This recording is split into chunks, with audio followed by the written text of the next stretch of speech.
seems to have worked actually. The second it seems to work.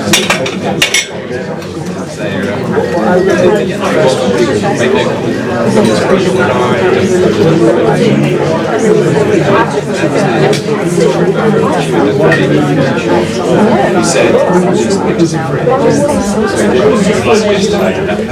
That's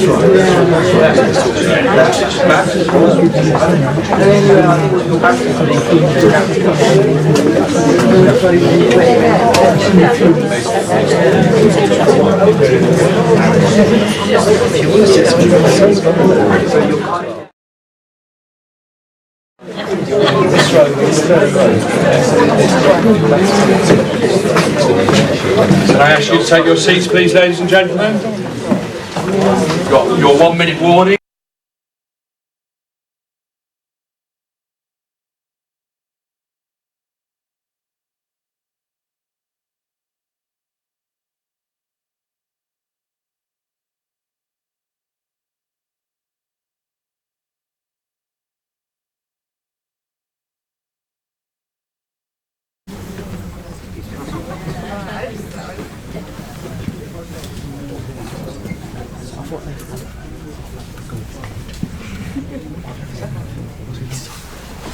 We've got silence. We have a moment to start. I'll ask the candidates just to gather their thoughts. My name's Tom Beeston. I'm the Chief Officer of the Children's Society.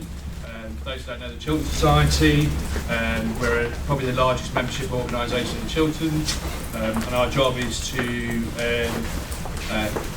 campaign, conserve and promote the children. So we are an apolitical organisation. I'm not from this constituency.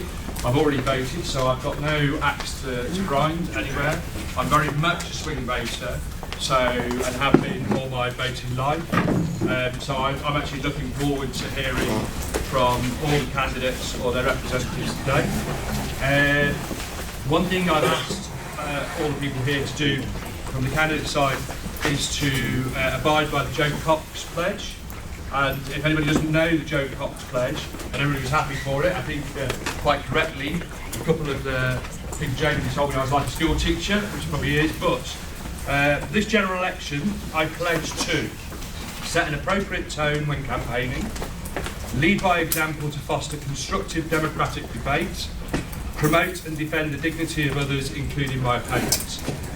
Because all representatives at this table are happy with that, I will expect the same from the floor, and anybody who doesn't abide by this from the floor, I will cut you off. Quite sharply. We're trying to find information out. We're not here for rants or anything else. We might be very passionate, we're getting very close. I think this is the last Hustings for the locale. It's certainly in my life, I'm 54, I've been politically active all my life. I think this is the most important election we've ever had on so many levels. I think the attendance here tonight, given the short notice, is sort of a good testament to that, so it's really nice to have you all here. I would like to thank the golf club for hosting the event, particularly for Simon back there, who's done an awful lot of work and got everything prepped and everything. So I will mention this again, but the venue itself needs your support as well, and they've given their time and the space, so there'll be these packs to pick up at the end. We are very privileged tonight to have timekeepers. I will ask Chris just to give us a quick idea of what he's doing timekeeping. Good evening, everyone. My name's Chris Coughlin, Deputy Head of School in Ramsey. I have Taya with me, who's one of our sixth form politics students. And we hosted a hustings on last Thursday at Ramsey, where the 5 of the candidates came along. And it was very successful, so we were asked to, Simon to actually come and sort of repeat our duties then. One of the things that I did ask was ask our technology department to make us a light box. And a light box is a timing box, okay? And I'd like candidates to be aware of that. So when you're asked to speak, Taya will press the button, a green light will come on. After 30 seconds, the amber light will come on, and then after 30 seconds again, so in a minute, the red light will come on and flash, and that's the time to be quiet. So, because we all know that politicians So please, obviously, obey by that. Teo will, if he does what he did on Thursday, will tell you in no uncertain terms if you carry on to. I'm going to come around with the microphone as well to put in people's faces, so just watch out for that. Right, so sorry to sort of labour a few points, but I just want to make sure the rules are quite clear to everybody.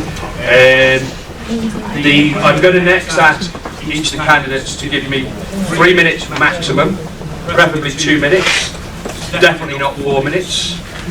Introduction. I would personally like it to be a personal introduction, and we see that. I would also ask the agent for the Conservatives just to say a few words, and who's been rugby tackled when they got here, sorry, say a few words, and so I apologise to them. It'd be nice to hear a few words.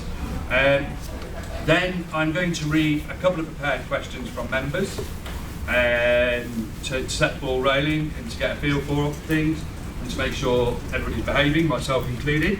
And then we'll open questions to the floor. I do have about 4 or 5 questions from the floor. I will ask if the person's here to present the question themselves. If not, I will read the question. But the prepared questions and the floor questions, preferably keep them short. 30 seconds is ideal, no more than a minute. And it is to your benefit if you're asking questions short, because I don't want these candidates going to sleep. And I've noticed a couple of them sort of nod off when I was talking for a bit longer already today. So do please keep them short. We're not here for long speeches. That's my job. And I will ask for the candidates then to respond. I'll mix and match who I ask first. They will only talk when they're given the mic, and I would ask you to do the same, only talk when you're given the mic, just so that we can understand, because we have 3 or 4 meetings going and we won't do it. And if there is a criticism, I think that's justified and something that's targeted at a single candidate, I may give them an option to respond and give them a little bit more time. But again, I'll ask them to keep that thing. We've got this here. If I start using this gavel on the table, it means I've had enough. And it's a weapon as well, so be warned. So, without much more to do, I'm going to start at this end of the table to start off with, and ask Ed to start the ball rolling. Introduce yourselves, why you're here, and your 3 minutes starts now. Good evening, everybody. So, welcome to the Hustings. I'm Ed Gemmell. I'm an independent candidate in the election. And I have only one policy, and that is to reverse climate change. Now, I'm local, I'm a Hazelmere resident. I'm a Hazelmere resident. I've been here 7 years. I'm a parish councillor locally. I was a trustee of the Wycombe Museum. I'm very active in the local community. I am involved in the rugby club, the hockey club, and we're happy to be top of the league at the moment. Thank you very much at the moment in Wycombe. I'm a keen park runner, and I'm a single father of 2 wonderful sons, one of whom is at the front with his cap on filming me at the moment. Now, as I said, I'm only here for one reason, and that is to talk about climate change and reversing climate change. Now, things have got seriously, seriously bad. And only last week, the Secretary General of the United Nations said, and I quote, in relation to climate change, the point of no return is in sight, and we are hurtling towards it. Now, in October 2017, the world scientists brought out their second warning to humanity. That second warning to humanity said we have launched the next extinction event, the first for 66 million years. And that was issued by 21,000 scientists. On the 5th of November, remember the 5th of November, gunpowder, treason and plot. I see no reason why gunpowder treason should ever be forgot. And on that day, President Trump rolled out his barrel of gunpowder and he put it right under the Paris Accord, the only international agreement that is loosely trying to protect us from climate change. Now, while he was doing that, the world scientists, a group of them, issued another World Scientist Climate Emergency Warning, saying we have to take action now. And that was issued by 11,000 scientists on the 5th of November. There is no question about the urgency that we're in. The United Nations last week in COP25 told us we need to reduce global carbon emissions by 7.6% every year for 10 years. Every year for 10 years. Now, when the Amazon was burning, President Macron looked at it and he said, our house is on fire. Caroline Lucas of the Green Party said our house is on fire. Greta Thunberg said it, and they're all right. But they didn't tell all of the story. The house is on fire. And you've gone next door to try and wake up your nearest and dearest. And you've got there and they're groggy, but you've woken them up. And when you've got them out of bed, you go towards the stairs, and when you get to the stairs, you stagger down the stairs to the front door. You get to the front door, and you go to open the front door. But it's locked. You then go into the living room, and you go up to the windows, and you go to open them. But they're locked. And then you turn around in your burning house, and you immediately try to put the fire out. You throw mattresses on it, towels, dirt from plant pots, water, anything you can do to put it out. And if you are lucky, no one dies and no one is injured, and you put out the fire, but you are left with a burning, stinking, blackened husk of a house, which you then have to start repairing. We need to start repairing our house now, and that's why I'm here.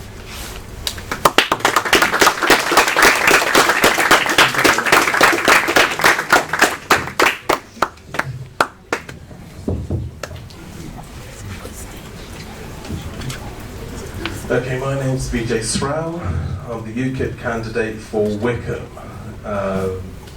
My parents came over in the 50s and 60s. My dad's from Punjab in India, my mother's Finnish, and I went to local schools as Hamilton and Belfield and John Hampden. I'm a farmer. I serve as a parish councillor on Downey Parish Council. Okay, the government tells us that this is the Brexit general election, which will decide the issue for good.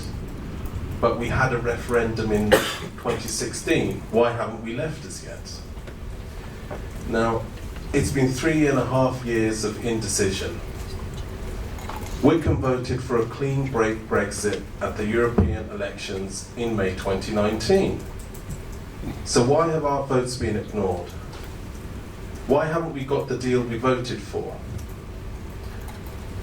You can't trust the Tories with Brexit. You may have thought that Steve Baker was straight about Brexit, but he's now going the other way. He said in Chopper's Brexit podcast, that's the Daily Telegraph podcast about Brexit, that he used to be a Remainer when he worked for Lehman Brothers. Now on his website he says provisions for a fair competition cooperation are consistent with us being in an independent country. Some compromises remain. You can read it on his website. Now, on Friday, at the debate with Boris Johnson and Jeremy Corbyn, Boris Johnson mumbled the same thing, that essentially we're going to be signed up to the level playing field, which means technically we'll leave, but everything else will remain the same. So it's a hokey-cokey Brexit. We're in, we're out, and then we're back in again. So now, as far as the NHS goes, we need to have a new hospital built between Handy Cross and Marlow Bottom. Philip Lee, a Conservative MP who used to go to Borlase, he was supporting it, but Steve Baker didn't do anything about it. We need a champion for Wycombe as far as the health service goes. Now, we need better bus services. If we're going to tackle the so-called climate emergency, we're all going to have to start using public transport. A German company, the German government runs the buses in Wycombe. Arriva is German, and also Chiltern Railways. Now, as for grammar schools, more than 50% of students admitted to Bucks grammar schools, they're from outside the county. The government says they're going to build more grammar schools elsewhere. Please, can we have our grammar schools back so local children can get the most out of it? We need to stop HS2. We're going to have 7 years of disruption, and people are it's going to be crumbling up and down between the M40 and through Hazelmere. Last your time.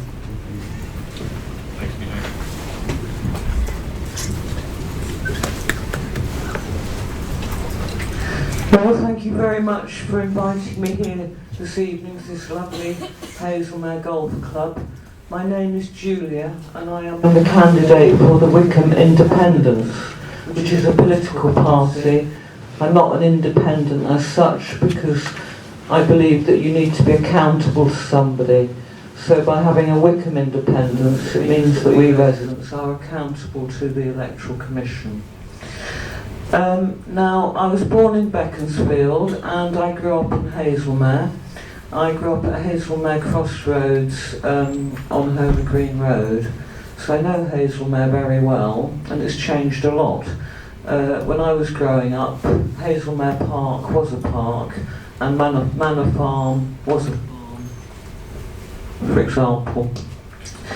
So I very much enjoyed an adventurous childhood in Hazelmere, tobogganing down Inkerman Hill and getting into scrapes generally. But as I grew up, I decided that I was very interested in the subject of mental health. So I trained to be a mental health social worker, and later on I specialised in something called forensic mental health, which is about people who are locked in wards, in locked facilities. They've committed an offence and they have a mental disorder.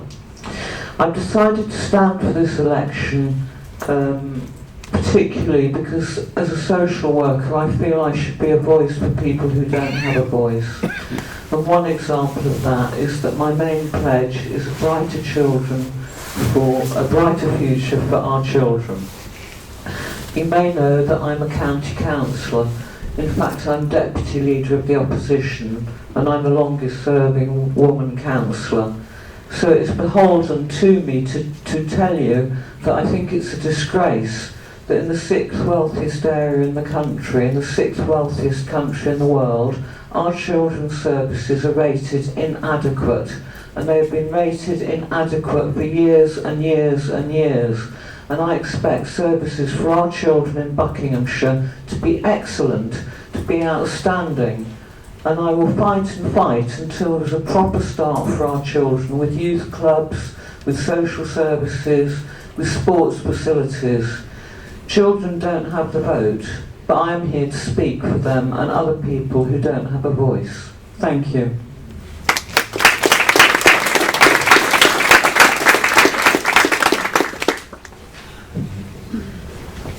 Hi, I'm not Peter Sims, I'm Alan Booth. Peter, I'm afraid, couldn't make it tonight and he sends his apologies. I'm the Green candidate in Cheshire and Amersham. I'm probably locally the most senior active Green politician and elected councillor, the first Green elected councillor in the South Bucks Chiltern area. So I'm not going to talk about myself too much because I don't think it's really relevant. I'm going to pick up on what Ed was talking about earlier and remind you that the Secretary General of the United Nations said just last week that we have to act now to avert the worst effect of climate change facing the planet and facing us. The Green Party asks, if not now, then when? The science tells us that we must act now, and the earlier the better. But there are too many other vested interest groups that are still stuck in a business as usual mode, holding us back and pouring scorn on the change that has to come. I think unusually for a Green, I look at this from two sides. I am very sold on the climate science, it's an absolute open and shut case for me. But I also remember, because I'm 50, that all through my life, up until a couple of years ago, we used to hear about peak oil all the time. We're running out of fossil fuels anyway. So we have to prepare for the change that is going to happen anyway. So I want to see the fossil fuels kept in the ground and not burnt and ruining the planet. But for the rest of us, ordinary people, it's going to make a real difference if we don't start to plan for what happens when we can't burn fossil fuels anymore, when they're too expensive, when they just disappear. So, you know, it's common sense from both points of view. So consequently, the Green Party wants to lead the UK into a sixth industrial revolution with its Green New Deal. We need to decarbonise the British economy and act on a scale of ambition this country's not seen since the Victorian era.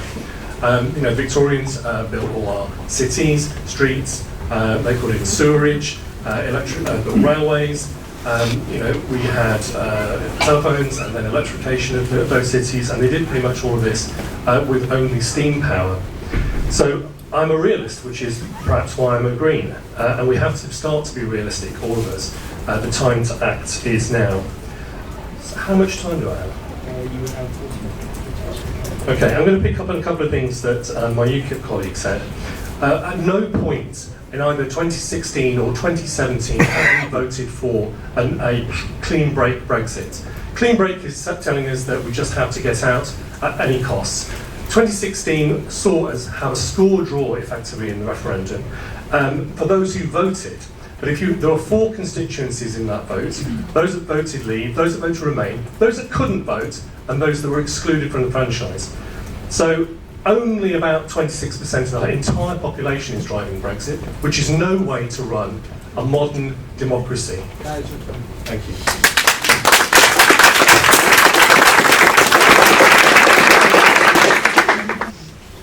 Hi, I'm Toni Brodelle. I'm a teacher in Wycombe. I'm a mum, single mum.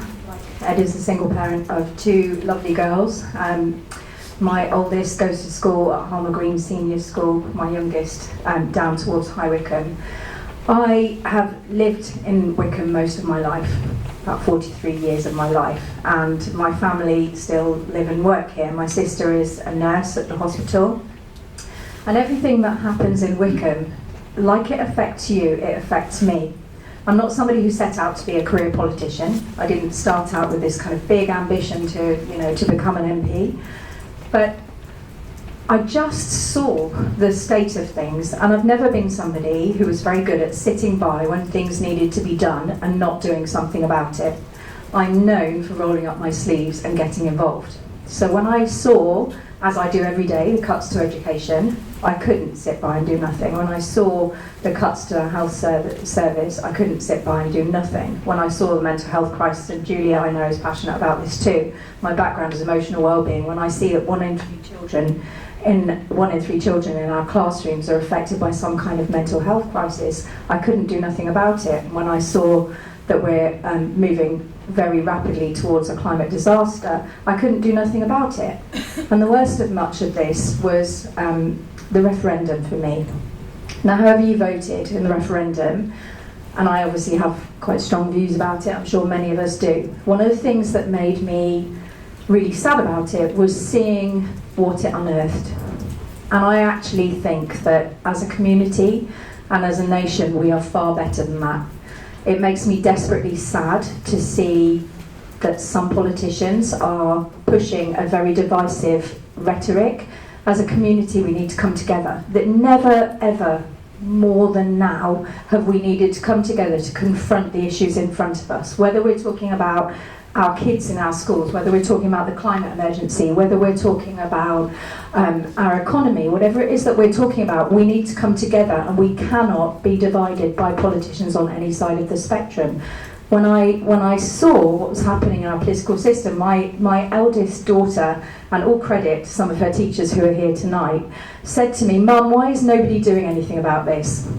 And as a parent, you kind of feel a sort of very invisible finger pointing at you, and I thought, you're right. And I have no right to say anything about that unless I'm the person to get off the fence and do something about it. So in short, I'm not a career politician. I'm a member of a House of Lords task group relating to Syria and to human rights. I've always been passionate about social justice. I've set up charities in Wycombe, and I'm passionate about our community, and I will fight for it, and that's why I'm standing.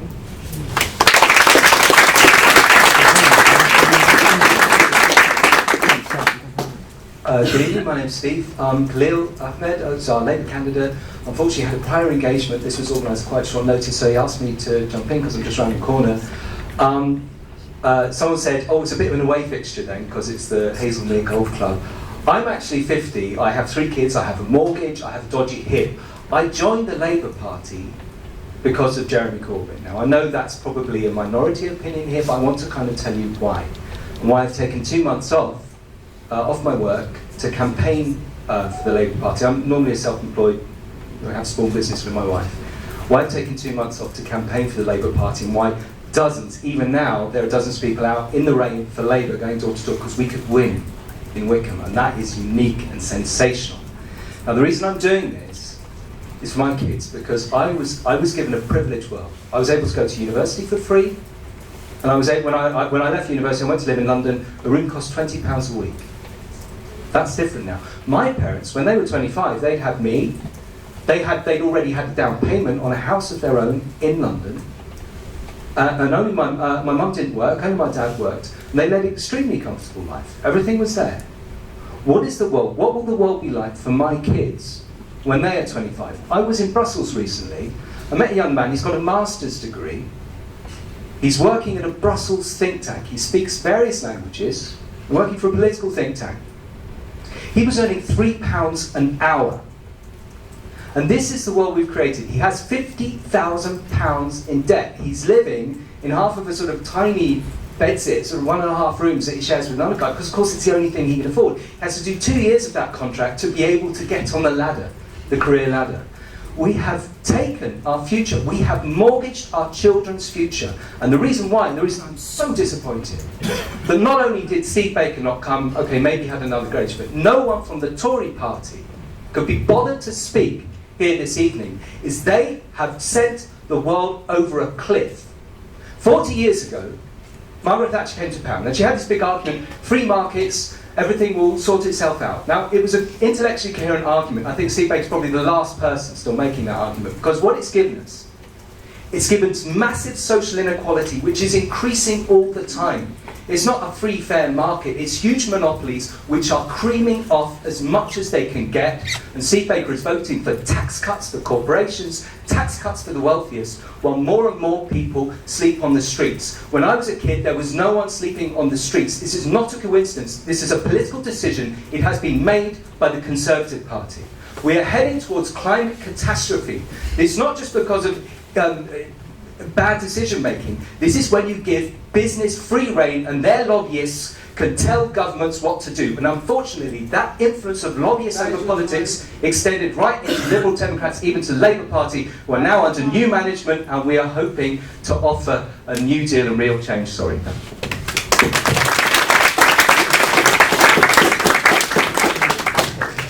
I believe we need to have somebody who would like to talk on behalf of the Conservatives. Come on, we can still work. I don't know. Is that working or not? Yeah. Hello. Hello everyone. I'm very sorry. I'm Steve Baker's election agent. The meeting tonight was organised at very short notice, and he had already committed to going and meeting a certain group of constituents tonight in High Wycombe, and that's why I'm afraid he can't be here. If there is anyone in the audience that would particularly like to ask him a question, I've got a copy of his leaflet and it has his telephone number on it, so you would be very welcome to ring him. He asked me to say how sorry he was that he wasn't going to be here, and I do hope everyone has a very enjoyable night and learns something more about the politics, because I think everyone in this room probably appreciates democracy and wants to see democracy flourish, and that is something I think that we can all agree on. Thank you.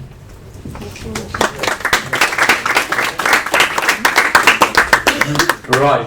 I think one thing I did forget to tell the audience is that I know all the candidates know tonight is being recorded and will go, I think, on YouTube or Facebook. So just be aware, if anybody's got a problem with that before they speak, please let me know. I will start with me actually reading out the first two questions, if that's okay. The candidates haven't really had a lot of time to prepare on these questions, but I will just ask, is Richard Royal here? Richard, I will read on your behalf, but Alicia here, at least the candidates know who they're talking to. So, Richard's question as a member of the golf club is, having represented an American multinational in Brussels and Washington, may I suggest to the panel that it is impossible to complete meaningful trade deals in the time suggested by any party. I will, because he's smiling too much, I will ask our Labour representative to start, and we will move the first time down the table, and you have 1 minute to respond. Steve was saying we're going to have, Steve Baker was the last Hustings. I'm so wishing he was here to call him out, because you're saying we'll have free trade deals. Now, I've lived in Germany. A trade deal is a deal between two halves. The TTIP was intent to create, everybody says, oh, it's Great Britain, they want to do a trade deal with us. There's a small country called the United States of America, which is trying to be doing a trade deal with Europe, and it was rejected. And partly, all the lobbyists in Brussels would loved it, but it was rejected mostly by the European population. In Germany, we had 1 million people on the streets against removing food protection standards, all of this stuff. This whole idea, Steve Baker is lying to you. I'm very sorry, but Steve Baker is lying to you when he says that there will be an immediate free trade deal, and I'm extremely sorry. Labour is at least negotiating a withdrawal agreement which would be as close as possible to single market so we don't destroy the economy, which I would hope would be a positive step, and I would appeal to all of those who are maybe undecided to at least bear this in mind, because we are headed for disaster under the current system with the Tory government.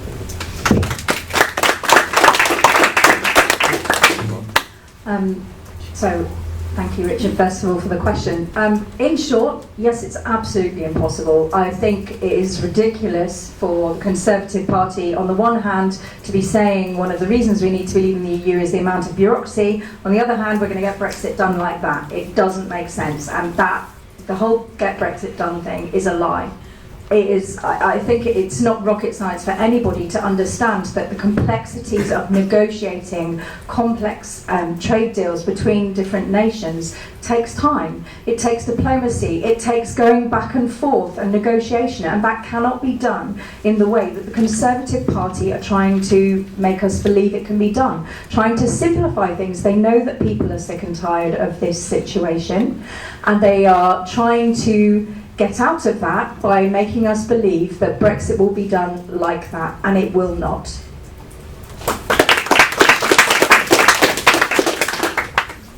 Okay, just to underline the Green Party stand is that we want to remain in the European Union and reform it, and we will campaign in a people's vote to do so.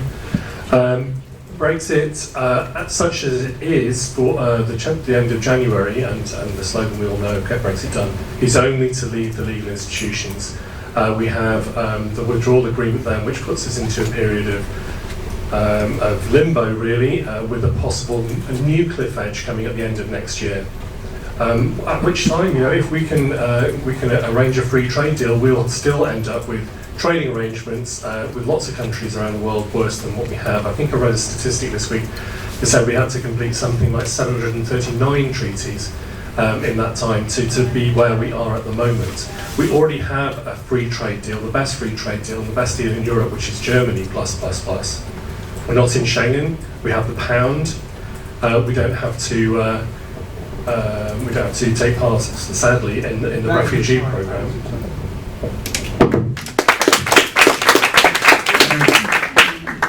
Well, I'm afraid I don't know much about trade deals, but one thing I will tell you about myself is that I'm a stickler for detail. So, in my work I do things like write policies and contracts and make arrangements with other parties. And when you do that, it has to be done properly and respectfully, and the detail has to be attended to. So in answer to your question, sir, I think it will take a very long time to get the detail of these things right. Not just on the trade deals, but important issues, international issues like human trafficking, missing children, and all these other kind of international arrangements that need to be made, and we need to make sure they remain in place with Europe and across the world.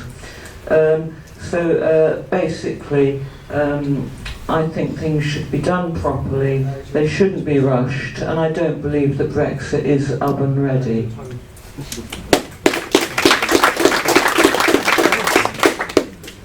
Okay, well, Britain's trade policy has been controlled by the EU since 1973, and now we've voted to leave. Hopefully we'll regain control of that.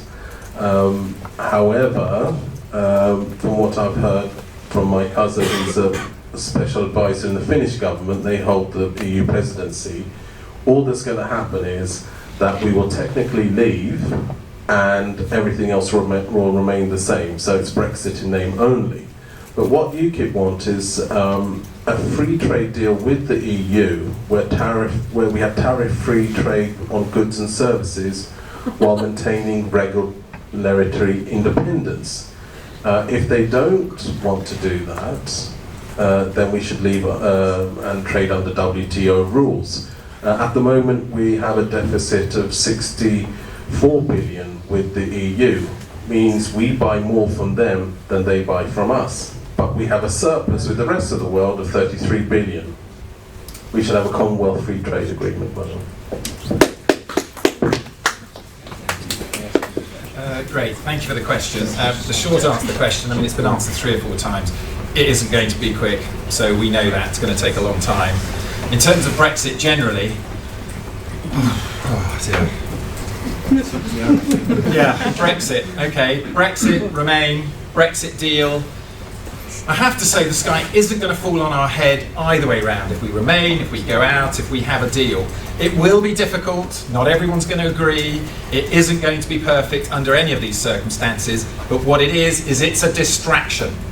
The cliff edge is not Brexit, whatever anybody else says. The cliff edge is existential climate change. And in relation to Brexit, deal or no deal, it won't matter which side of the bus you're sitting on when it goes off the cliff.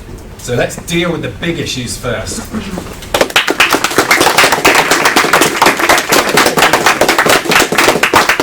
Richard, you're fine with that? Right. My next question is from another member. I don't know whether Ron Rolls is here. Ron, so I'll read it out for you, Ron. We are, as intelligent voters, dismissive of the ludicrous spending promises of all the parties. Taxing a few rich people will not pay for it, and there is no magic money tree. So may I ask each candidate how they see the extra revenues being generated without burdening our children with even greater national debt. So who shall I land this one on first? Whoa, right. Yes, go on. And we'll come this way round next. So we're coming this way. Hi, Ron. Can I ask how old you are? 93. You're 93.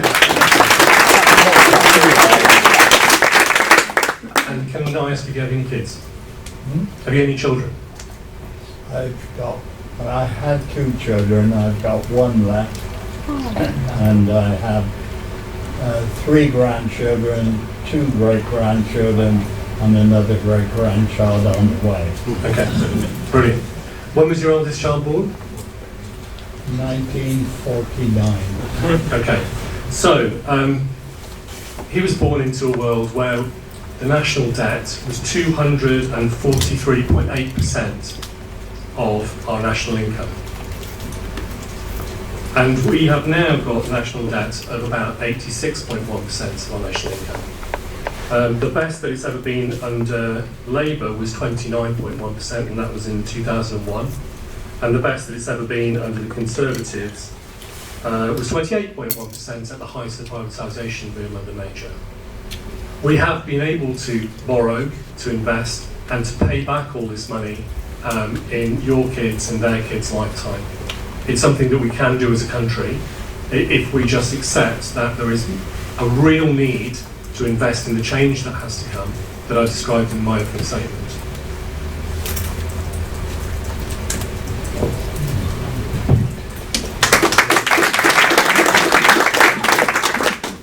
Well, thank you, sir, for your question.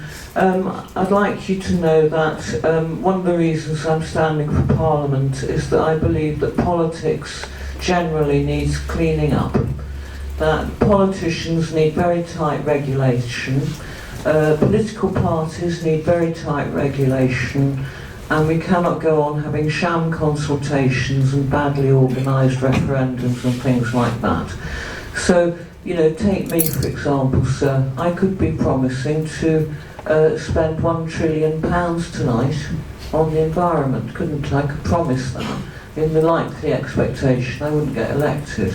But I don't believe in false promises, so I've just produced a modest manifesto that I believe I could achieve.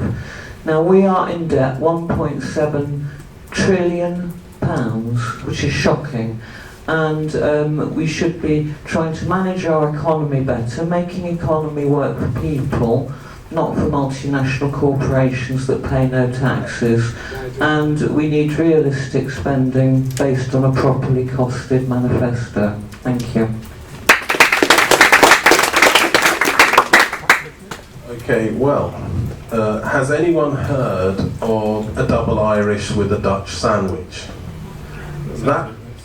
That's a EU tax dodge where a company can move its profits and losses around the EU and avoid paying taxes. So the best thing we can do if you want to get more taxes, leave the EU and make laws which will tax Starbucks or Google, all these large corporations, Facebook, so we get the full amount of tax. The other thing is tax simplification. We've got the most complex tax code in the world. We have to reduce it down and make sure, get rid of the loopholes.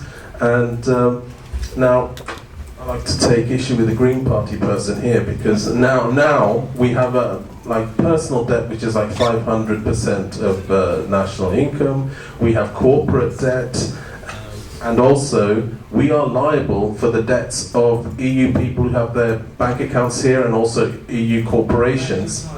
And we've got 6 trillion worth of liability which is hidden away, which the government hasn't told you about. Can I get back to a point? Yes, would you like to reply now? No, please. That's fine. Okay, yes, thanks Ron for the question. I'm only standing on one thing, that's to reverse climate change. How to fund it, or at least how to view the funding of it. If we view that climate change is an existential threat, it reaches the beaches of Normandy, and we have to react to it like we did to the last major threat. But when we reacted to that threat, Churchill got 75% of our industrial capacity targeted at dealing with it. He had 47% of our national income to pay for it, and we created miracles. So ships that were being built in 250 days prior to the war were being built in the middle of the war in 4.5 days. Miracles could be done. Now, in terms of paying for it, if Britain has a very, very ambitious target, 2025 net zero, something like that, 2026, if we get there first, if we invest now, and Alan's explained that, if we invest now, then we can get there now. When we get there, where's everyone else going to buy their hardware from, and their software, and their engineering skills? We could even see a boost in our economy by getting there. And if we don't get there, the cost of bailing ourselves out of the hole will be massive. Thank you.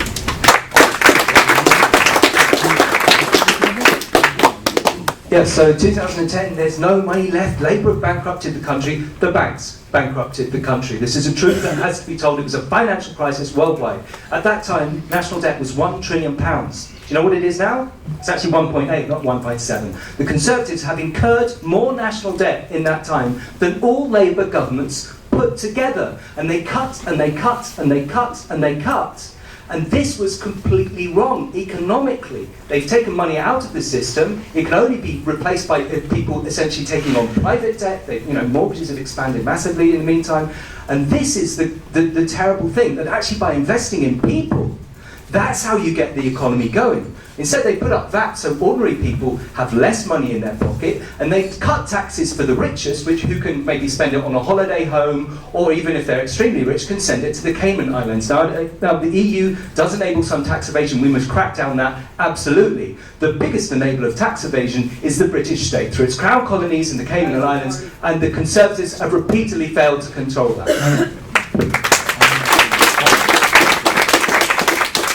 Okay, so first of all, I agree with Julia that politics needs cleaning up, and one of the things I'm a strong believer in is the fact that no political party should be able to field a manifesto without it being independently verified and costed. I think it's very easy for any political party to stand up and say we're going to spend billions on this and billions on that. Unless you can prove independently that it's been costed and verified, you have no right to put that out there, and I mean for all parties. I think we really need to be honest. There is no magic money tree, and it's very easy for me to stand up here and say I'm going to, we're going to do all of this, and we're not going to bump up taxes, but actually I think people are sick and tired of dishonesty in politics. I know I am, that's part of the reason for standing. So we will have to make some increases in taxes. One of the things that the Lib Dems have been really clear on is adding 1p in the pound on income tax, ring-fenced for National Health Service and social care. If we want to be able to invest in the things that matter the most to us, we are going to have to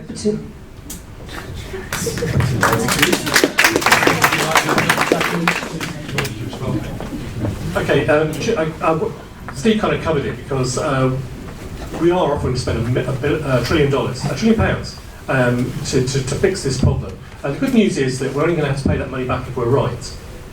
And he's right. It was George Osborne actually that spent £1 trillion between 2010 and 2015. For what? We haven't seen any benefit from it. If there was actual investment in actual infrastructure in the country, then we might actually be seeing the payback now.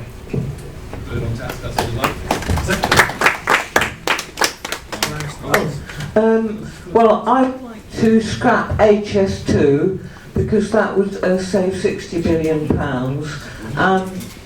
Well, 100 billion, yes, well, the estimates vary. I don't like the way that woodland and wildlife are being cut down across the Buckinghamshire countryside. I would also scrap the Trident missile programme, which is costed £205 billion, and I would put women in charge of the economy. And I would like to pay credit, give due credit to Toni Brodelle, because she and I have made history. It's the first time ever in the Wycombe constituency that 2 women have stood on the parliamentary ticket.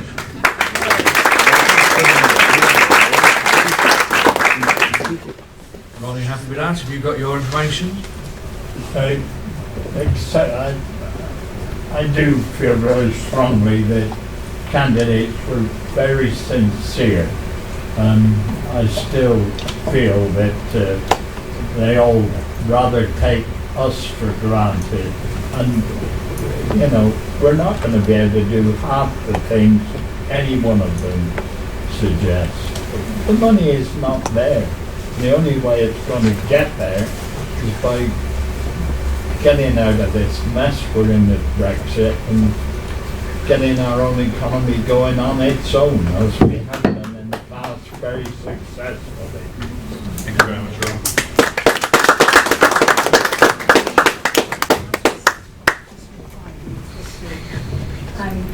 I agree with you about politicians taking for granted. It's why I'm standing, a big part of my understanding.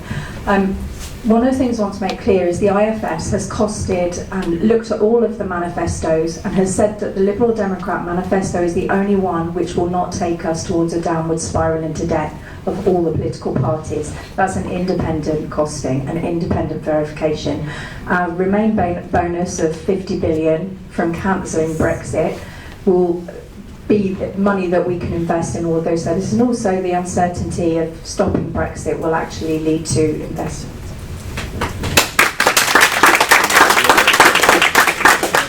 Somebody, a young man called Nathan is here. Who answer the next question?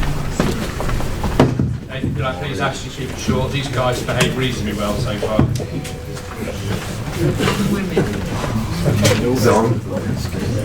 So, the economy is an important issue for us all. As the last Labour government left power in 2010, unemployment had grown by 500,000. Since then, full-time employment is at a record high. If you were in power, what would you do to ensure that the economic failures of the last Labour government are not repeated?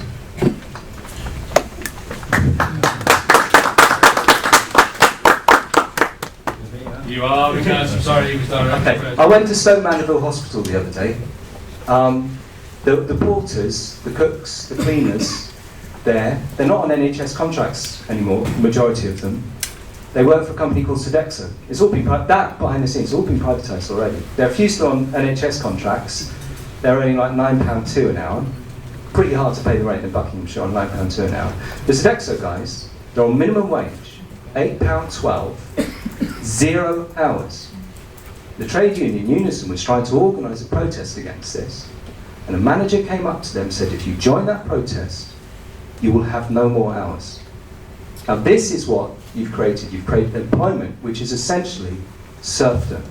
That any attempt to protest, no one can live, I'm sorry, no, how can you live, how can you feed a family in Buckinghamshire on £8.12 an hour if you don't even know if it's coming in next week?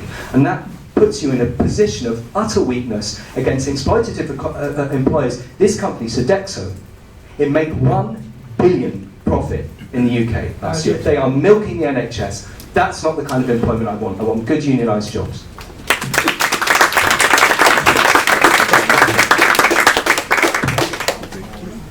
You won't mind if I don't deal immediately with Labour's failings, because I'm not Labour, and I think that Labour have just replied on it.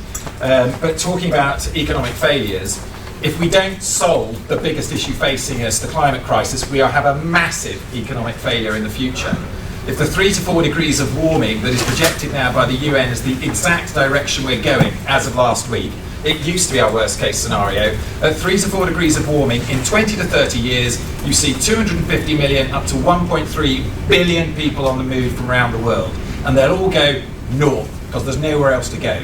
They'll come up into Europe in their tens of millions, up to 500 million. They'll be coming across the channel, 1 million a month. They'll be swimming if there's no boats to steal in France, because there'll be so many of them. And at the same time as that is going on, the scientists have projected, and the CIA has said they believe it too, that we'll be fighting conflicts for water. In that situation, our economy will be going down and down and down and down, and we'll be doubling the number of people in this country, and we won't be able to keep our society running in the way it is. So we have to invest now, massively, get it right, and avoid that pitfall.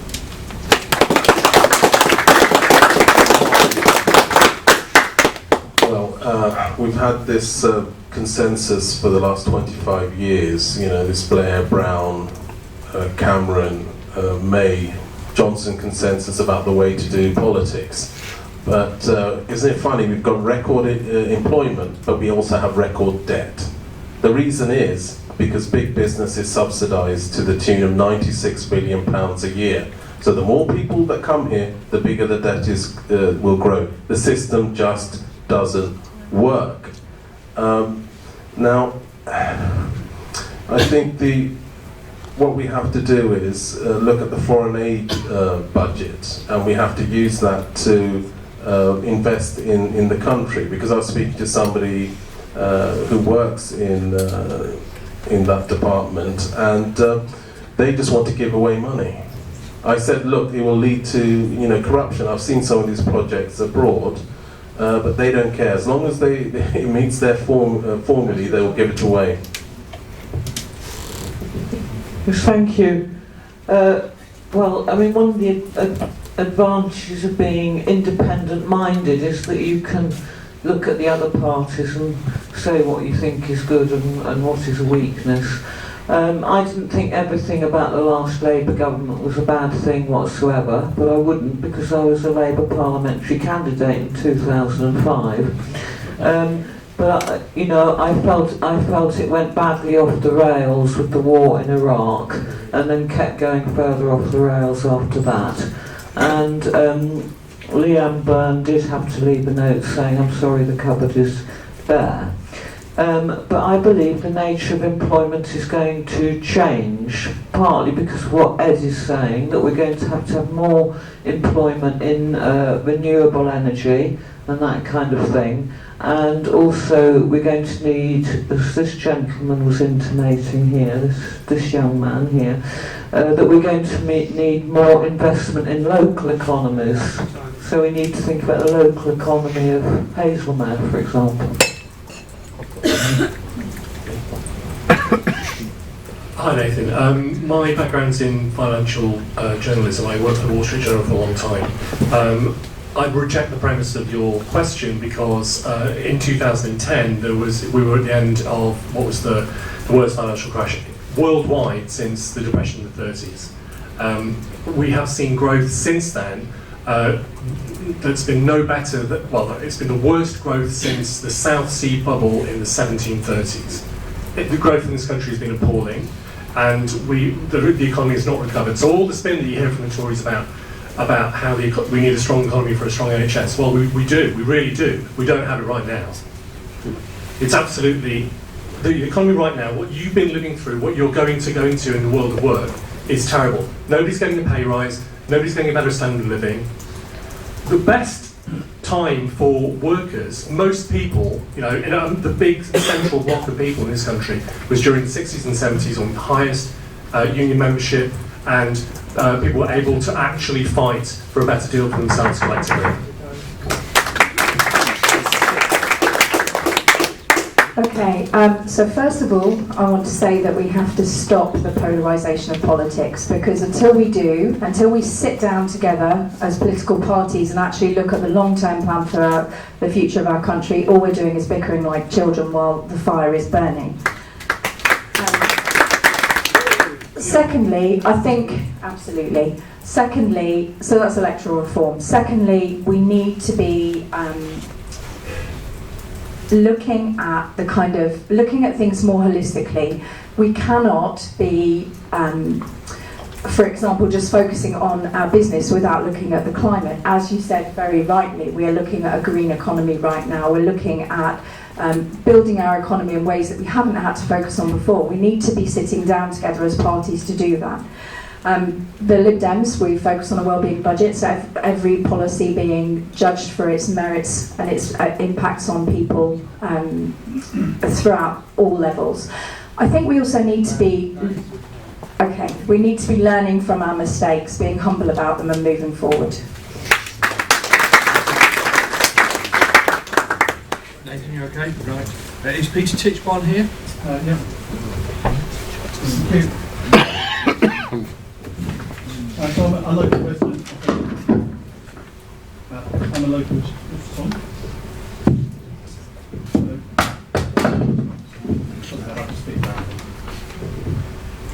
Hello. I'm a local resident, small business owner, and have a question. Small and medium businesses employ around 25,000 people in each constituency in the UK. So obviously very important for job creation and employment.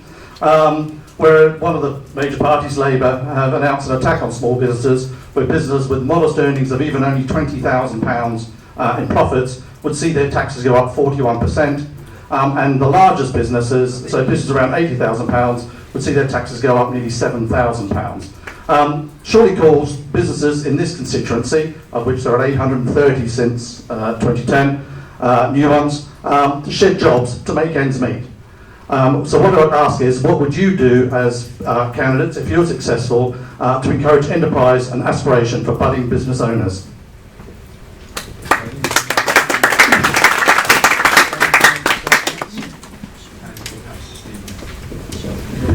First of all, I think that it's really important to note that small business is the lifeblood of our community. One of the things that the Liberal Democrats are really passionate about is reforming business rates to make it much more feasible for small businesses to compete and to regenerate our high streets. I don't think you need to look very far in Wycombe to see that that's desperately needed. We're also very passionate about the skills wallet, so £10,000 for each adult to be able to retrain. Obviously, you know, business is changing and growing, and we need to be kind of upskilling and keeping up to date with our skills, so that's something really important. Also, being able to expand the British Business Bank, which will obviously have knock-on effects for small and medium-sized businesses. But I think it's just really important to be championing small businesses. We cannot be penalising small businesses whilst letting big businesses get away with what they have been. I'm glad, because someone sent me this morning. It's a more egregious thing, because Steve Baker had leaked this morning, posted this. This is, so we're talking about, you said 41% increase. It means that someone, if people who have a small business who are just taking the minimum salary so as to pay no tax there, but are paying themselves dividends and earning money that way. Now, Labour has said that they will increase capital gains, so the they're the money you're taking out, to so that you're not earning more money from it, not paying less tax from investments than you are from work. You can pay yourself a normal wage. A normal self-employed paid person would be paying income tax. So when you talk about 40%, it means that someone who was paying let's say £2,400 of tax, are paying £3,400, but they're taking dividends out. Now, I have a small business as well. I care about this. What is the danger to small business? Paying a little bit more tax so that people on the street have pocket money in their pocket is not a danger to small business. What is a danger to small business is Amazon, Google, all these guys. They are looking at how to destroy you. And the Conservatives, I'm going to protect you. Sorry. It's 1 minute, it's really short.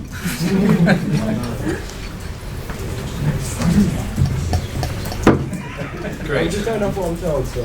Okay, so, are we all right? Okay, sorry, thanks for the question. I'm a small business owner, so it's very important for me as well. I won't focus immediately on the climate for this one, but maybe a bit later on. I think, there's a huge amount we should be doing. I'm not going to comment on Labour's plans for small business or anything else like that. I think that's been commented on by Steve. I do think we should be focusing on it. I think in the local environment, we should be doing everything we can to encourage it. Working with Chambers of Commerce, I know that Tom is here from the Children's Business Group as well, trying to get everybody together to work together. I think it would be great to get small businesses connected more into the youth in the schools, to get them involved in businesses more, understanding what's going on, create opportunities for them and everything else. And I think working with small businesses through all the local business groups and connections to help them get access to more investment. I wouldn't comment on Labour's plans necessarily for taxing them. So. Okay. Well, surprisingly, according to the European Commission, the EU single market is bad for small business and innovation because of all the rules and regulations that people have to, put up with. They produced a report in 2016. You can look it up on the internet. So that's the first thing, leave the EU. Then the other thing is that we have to create the right climate that gives people the confidence to go out and shop or buy. So we need to spend money on the police and PCSOs and create, and also deal with homelessness, if you look at Wycombe Town Centre. And also we need to have local democracy back. We need a town council for Wycombe that can encourage local businesses. We have to look at business rates, and we have to make it easier for people to employ others. So cut the regulations, freeze insurance premium tax, and allow people to get trade credit insurance on easier terms. Thank you. I'll just be very quick. I would boycott the products of big businesses that aren't paying their taxes.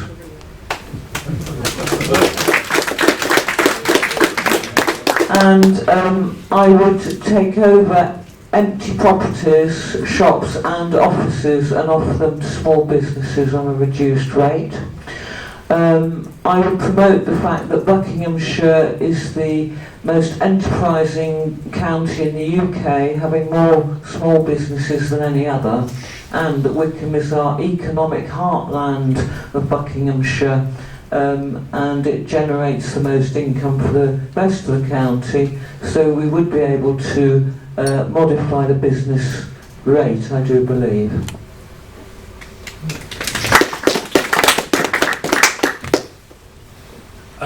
Thanks for the question. I also ran a small business for about 10 years, and I found that the biggest problem that I had was getting bigger companies to pay on time. I'd say 30 days, they'd say 90 days, maybe I'd get it in 60 days, but that was what ultimately did for me, wasn't paying tax at all. I'm running a campaign over on my patch that I'll tell you a little bit about to get a local bus service going, because the buses that go through Cheshire and Hampshire, come from Hemel, go to Wycombe, go to Uxbridge, go to Heathrow, but nobody really has a bus service that runs within the town. And that's one of the things that we're promoting to actually ease congestion, improve air quality, but particularly allow people to be able to go down into the town and use the local businesses there without having to drive a car, own a car, or pay for parking. Our policy platform is to invest significantly by upping public spending. So we want to help people to insulate all the homes, which means retraining builders. There's going to be higher aggregate demand, so there'll be better economy anyway.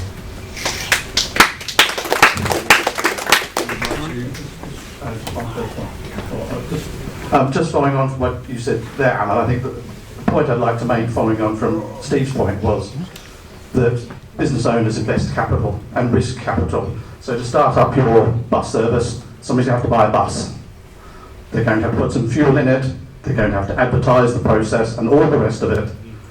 And yet here we expect somebody who takes a modest wage out of the company of £20,000 to pay more tax, having maybe risked tens if not hundreds of thousands to get their business off the ground. So to simply say that they could just pay normal income tax like anybody else doesn't really encourage anybody to go out and take the risk they need to make to start a business. Capital investments.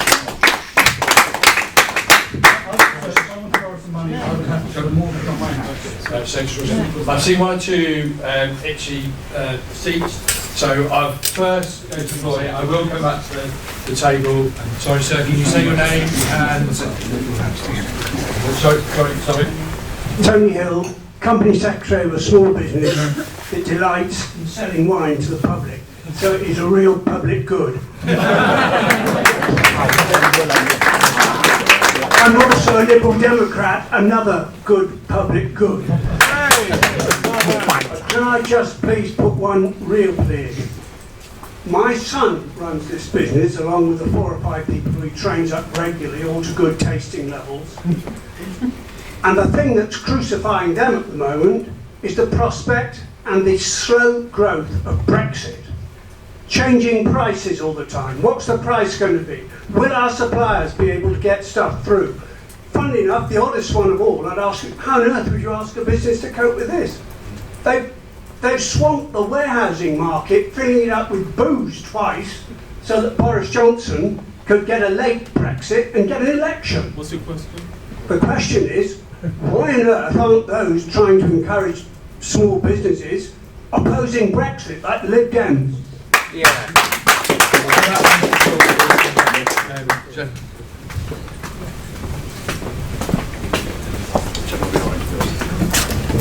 Hello. My name is Phil Jones. The question I would like to ask is, what would you do for the citizens of the other EU member countries in this country, and for the British citizens living in those countries, and for the Irish border communities?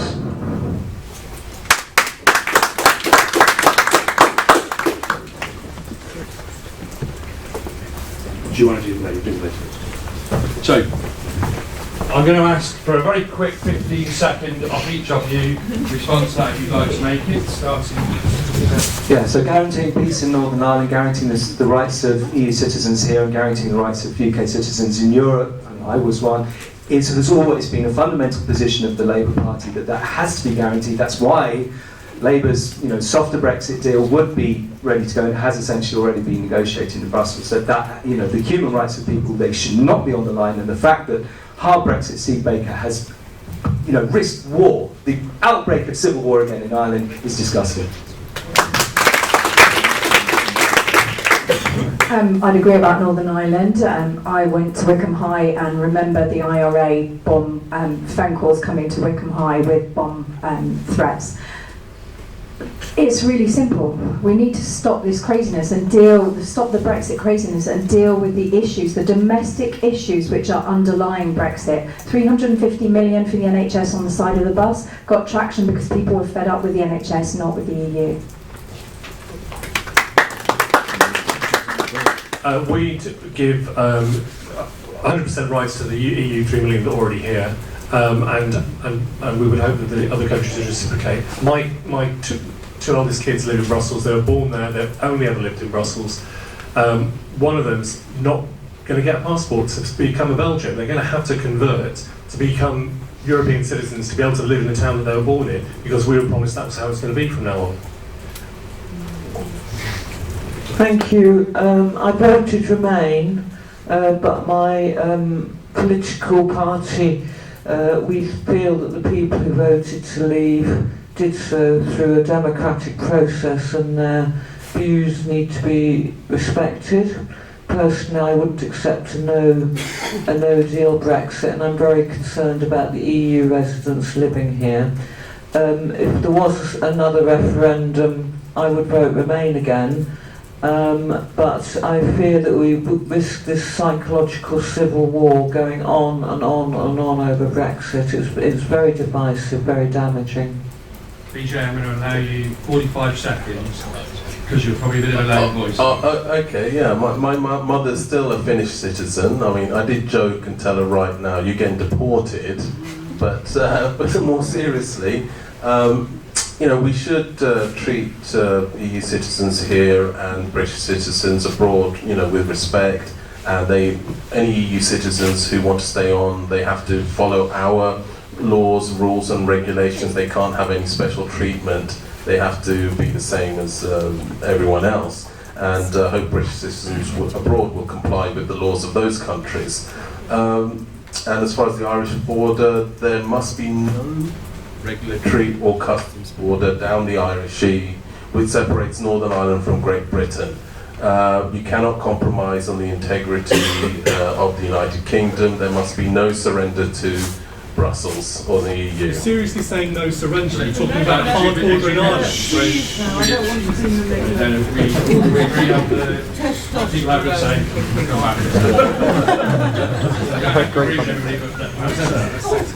So please. It's Ed's turn to talk. Okay, so for both questions, in some ways, to begin with, I think the number one thing on both of them is certainty. If we haven't got certainty, we've got absolutely nothing. So whatever our view on either side of the fence that we're on.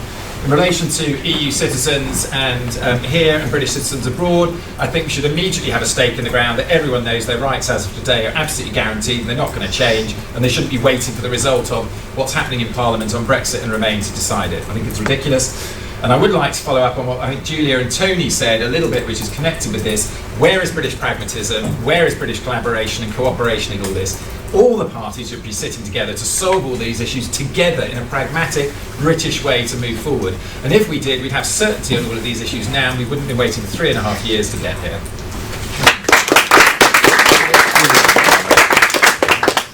I'm going to move on. I do understand that there's a lot more questions to be asked. I've got 2 more questions here. I know there's some people here that want to ask questions. We're only about halfway through the evening, so there is plenty of time for people to ask questions. I would ask, is Cathy Gurney here? No, Cathy Gurney's not here. Right. I've got rather a long essay here from Cathy. And it's 2 questions. I'm going to try and summarise it. She starts off with the Labour Party. She talks about Jeremy Corbyn being worth quite a lot of money. A vote for the Labour Party is not a vote for local issues. It's a vote for Jeremy Corbyn et al. So why should anybody vote for him? Sorry, this is the questions been given me. Then she talks about, do you remember the 70s? Well, I'm actually looking at all of you. I can remember the 70s, but you lot were all too stoned in the 70s, probably. That's the. Sorry, that was very rude of me. That's the. But no, I don't think too many of you remember them too well. And there's been no Labour government since the war. They have been where they have been successful. I think this person might be voting Labour. It sort of goes on in that sort of thing. So, and the last statement.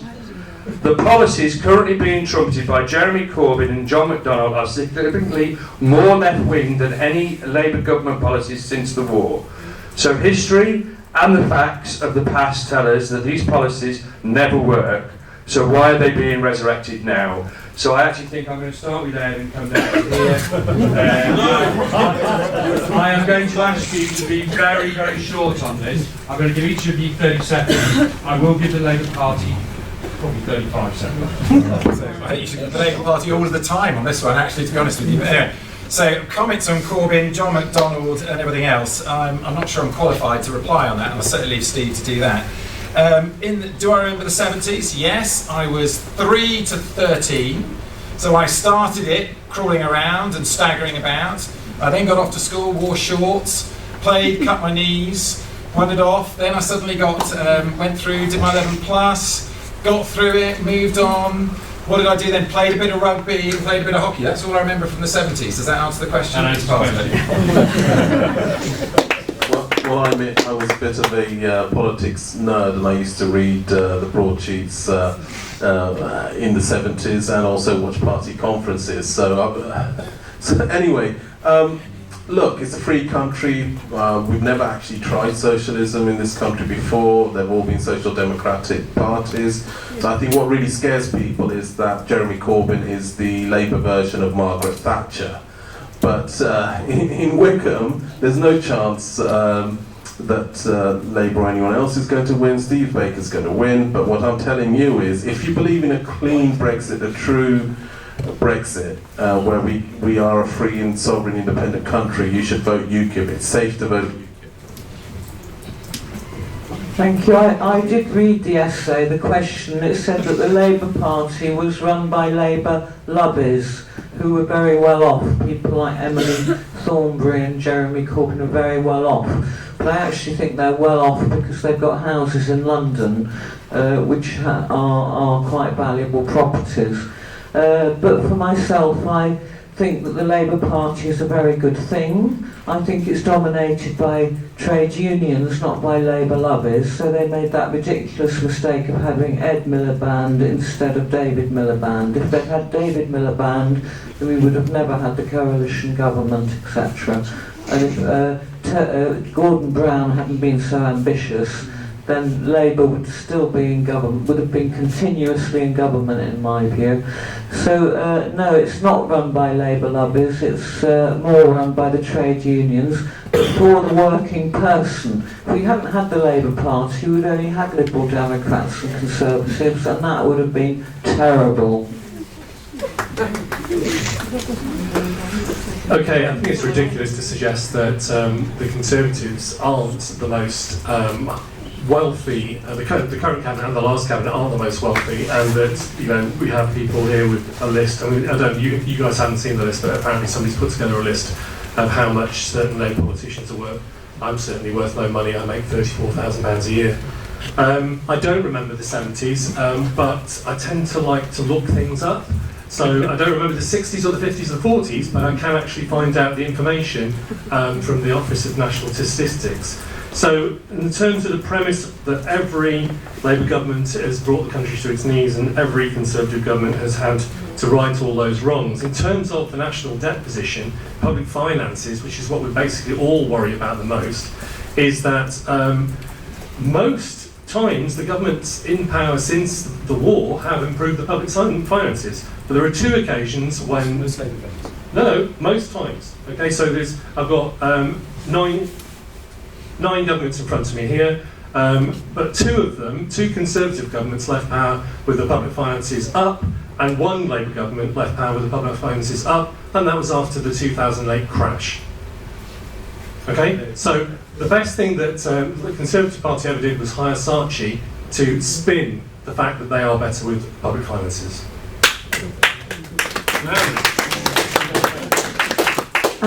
I'm going to say something I've probably said in different ways throughout this evening. I think one of the biggest problems that we face as a nation, as a community and as a political system is the polarisation of politics. Right now we have a Conservative Party about as far to the right as possible, a Labour Party about as far to the left as possible, and I think what we really need in order to be able to move forward as a country, as a nation, as a community, is a moderate middle path that takes a reasoned view and balances the good of the people, the future of the country, the climate, everything in balance. Give him a minute. No. I didn't get the question in advance. I don't think it's a question of right and left, I think it's a question of right and wrong. Jeremy Corbyn, when the expenses scandal was going on, everybody was taking 150,000 and flipping houses. Jeremy Corbyn was taking £4,000 for his office expenses and going home on the bus. That's why I joined the Labour Party, because he's not saying stuff to get elected. He actually wants to do it. And this has been the trouble with some parts of the Labour Party, Tony Blair, I'm not a big fan. But certainly with the Liberal Democrats, you had Nick Clegg, no student fees, triple student fees. Apparently told David Cameron it was the right thing to do. Complaining about fake news in the Brexit referendum, and now he's gone off to be the chief political lobbyist for Facebook for a 7-figure salary. Now we need to clean up politics, and unfortunately with all these politicians, I do not have confidence that they're just saying things to get elected. Jeremy Corbyn is not saying things to get elected. Now the NHS, 1948, was created. It is a socialist health system. You rock up, it was in South Wales, it was created in Bath, sorry. It was created as a socialist health, you don't need... Okay, and if that's the national religion, the NHS, then socialism is national religion. It's your health, and it's due to you because you're a human being, and not because you bought it.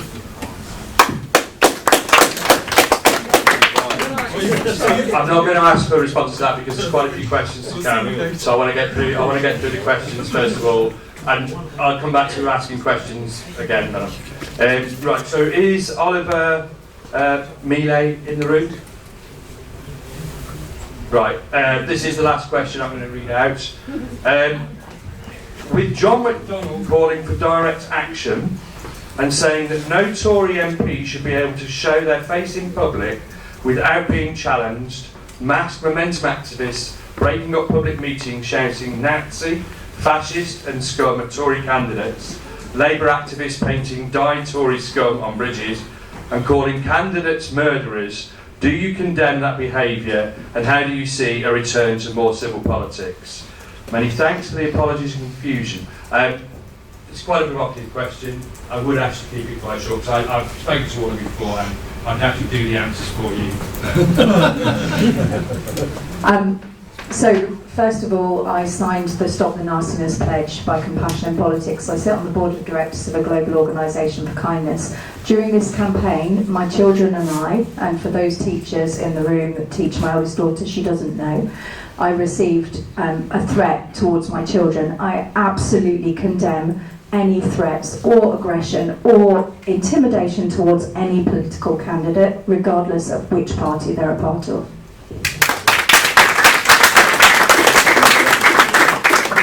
All of you beforehand and see how civil you are. I'm assuming that you all want to prove that. Don't really like to get questions.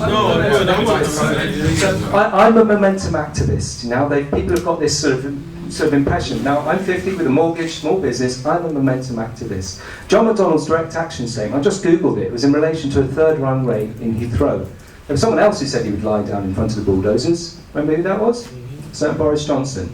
Now, that is what direct action means. It simply means people coming together to stop things which they think are massively damaging to their communities. Did you say that no Tory MP should be able to walk down the street unmolested? I think that was in relation to the disabled people thing, where people were getting all their... Now, I can't Google everything that quickly. I did the first one because that was what came up. The thing is, you know, I've had a turd put on a Labour stand. We've had cars crashed, we had someone had a brick thrown out their window. Now, come to a momentum meeting, come to a Labour meeting. There is so much lies and fake news going on here. You know, you can kind of tell what kind of newspaper the person who's written this reads. Just inform yourself of the facts. It is, you know, it's a slander and calumny. I'm sorry. From momentum? Yes, and actually so there's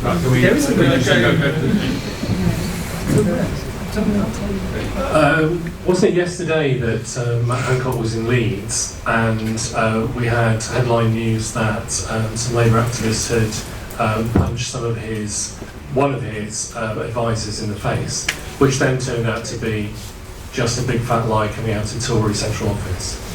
I'm with Toni in you know, worrying about the polarisation of politics, but I'm also worried about the truth, and that's one of the key things that we in the Green Party are telling is the truth. It's why I go and do this boring national debt stuff. It's why, you know, why we stand up and say things that are often unpopular because they really need to be said and they need to be heard and understood, and we need to stop listening to spin and we need to just be brave. Thank you. A main reason I'm standing in this election is about cleaning up politics. So I've been involved with politics really since I was 16 when I went to join the Labour Party, and politics is getting more and more aggressive, unpleasant and threatening, and a lot of it is to do with social media.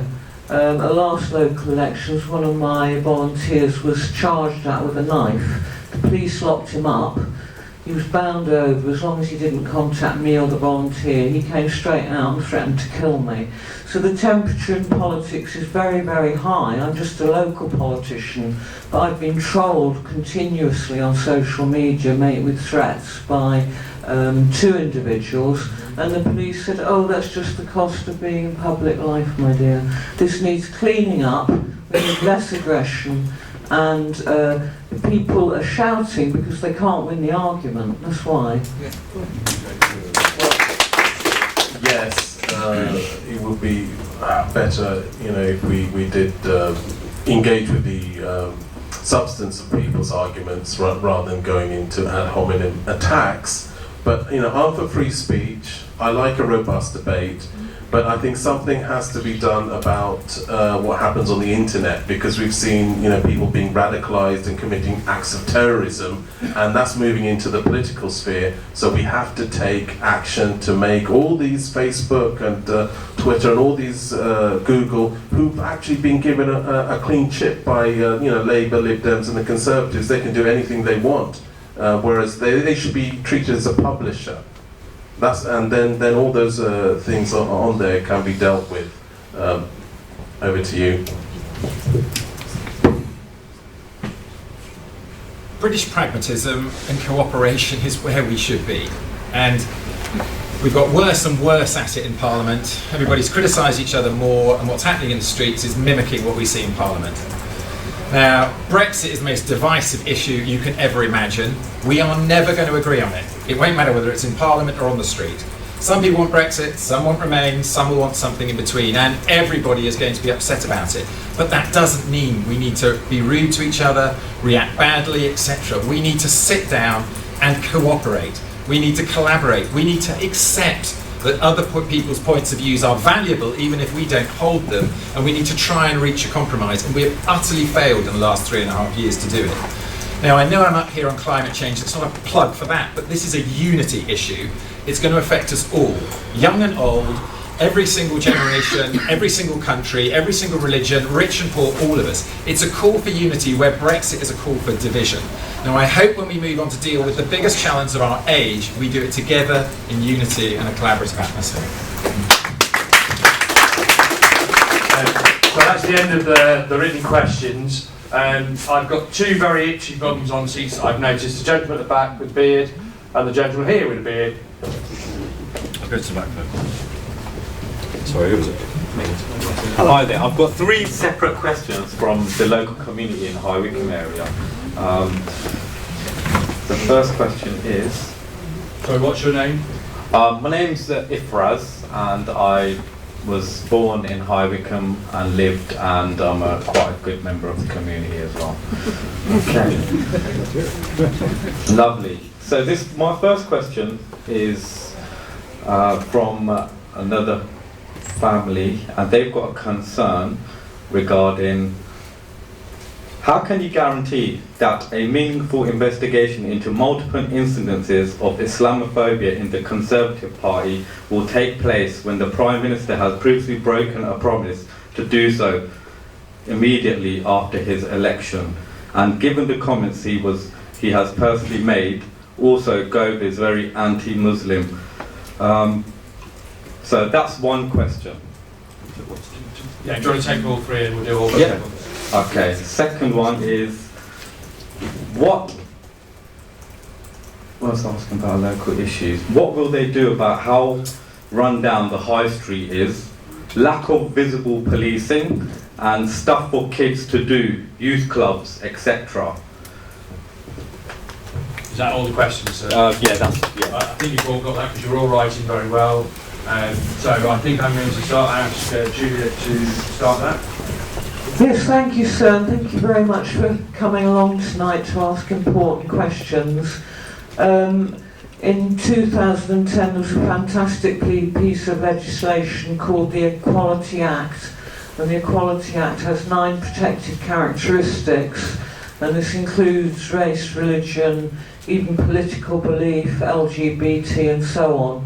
And that legislation is cross-party agreed legislation, and all political parties need tighter regulation to bring them under the Equality Act, and also equal opportunities. Political organisations are exempt from equal opportunities. They elect their candidates based on cronyism. How many people can you get into a meeting, and then you select your parliamentary candidate or you select your local council candidate. It's about time that political parties got into the 21st century, adhered to the law and stop Islamophobia, sexism or any other breach of the Equality Act. And secondly, there's no candidate more than me that is more dedicated to improving our youth services. I provide loud opposition every month at the County Council.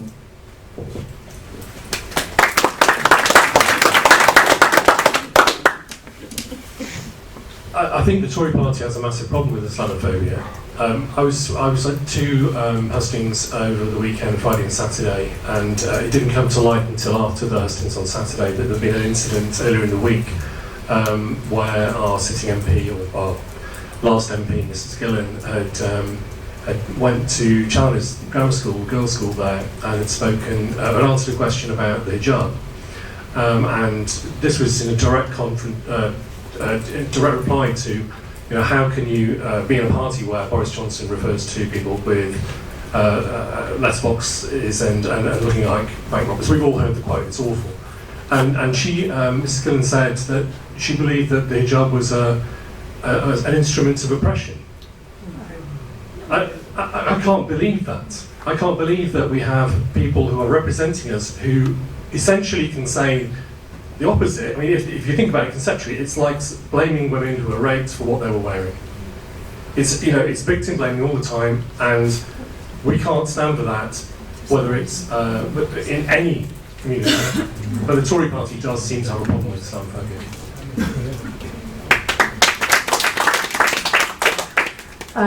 First of all, I think it's really important to understand that politicians need to be accountable. We need to be aware that we're responsible and that we are high profile. People look to us and follow what we do. So Boris Johnson and his comments, despicable comments, I won't repeat them, that has knock-on effects. I'm part of the Council for Christian Muslim Relations, and I hear the stories all the time when I'm out on the doorstep of women in hijab who are afraid to walk through the streets, afraid to send their children through the streets, and it's absolutely wrong. I think nobody should be above accountability for that. I think as well we need to, as Julia very rightly said, make sure that we're all accountable under the Equalities Act. There is legislation there, but we need to be tighter on it, and I think that applies to all parties, particularly the issue of Islamophobia in the Conservative Party and the issue of anti-Semitism in the Labour Party. Because, thank you for your question. Christchurch shooting. So many people died there. The shooter left a thing behind saying that one of the people he admired most was Candace Owens. 4 days before that shooting, Steve Baker, Jacob Rees-Mogg, and Candace Owens were having tea together in London. This is what we have. We have a Tory party that is now absolutely open to deep racism. I'm not saying all Tories are racist, but I'm saying that racists know who they should vote for. And they should vote for the I experienced it campaigning in a little town like Wycombe. This shouldn't be the case. And people were talking about like left-wing thugs. I'm sorry, I absolutely abhor violence. I do not know of any case of left-wing violence. People are being killed by racist terrorists. And this is what the Tory party has opened this up. And for Steve Baker to be sitting down with people who are actively inciting on this whole alt-right spectrum is a danger. This is what our society has taught to. And these racists think that somehow by persecuting black and brown people, that somehow they'll get more. But we've left people in such a desperate economic situation, they're turning to racism, thinking that that will solve their problems. We have to redistribute power and wealth and stand always in solidarity with everybody who is persecuted.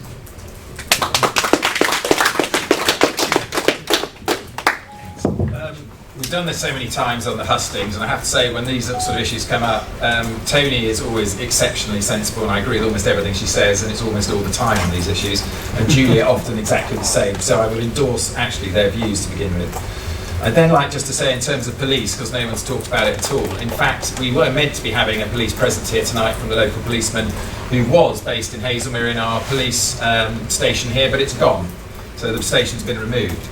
Now the two policemen that supposedly look after Hazelmere now have to work out of High Wycombe, and he couldn't come tonight because there's a murder inquiry going on now in Gerrard's Cross, and everybody's drawn over there, so they couldn't be here. Well, that's jolly lucky that none of these nasty things we've been talking about happening to politicians are going to happen here tonight, because we don't have a policeman here, but we have had them at the other public hustings. Ifraz, you talked about Islamophobia and we talked about racism, and the others have been talking about it here. As far as the local community is going, one of the things we've tried to do is we've formed Believers Against Climate Change. And we've got now a group in the centre of Wycombe which includes representatives of the mosque, the Hindu temple, the Quakers, Baptists, the Anglican Church, the Catholic churches, and we're trying to get all of the churches involved. And that is to try and reverse climate change, but it's also a show of unity amongst all of the churches and places of worship.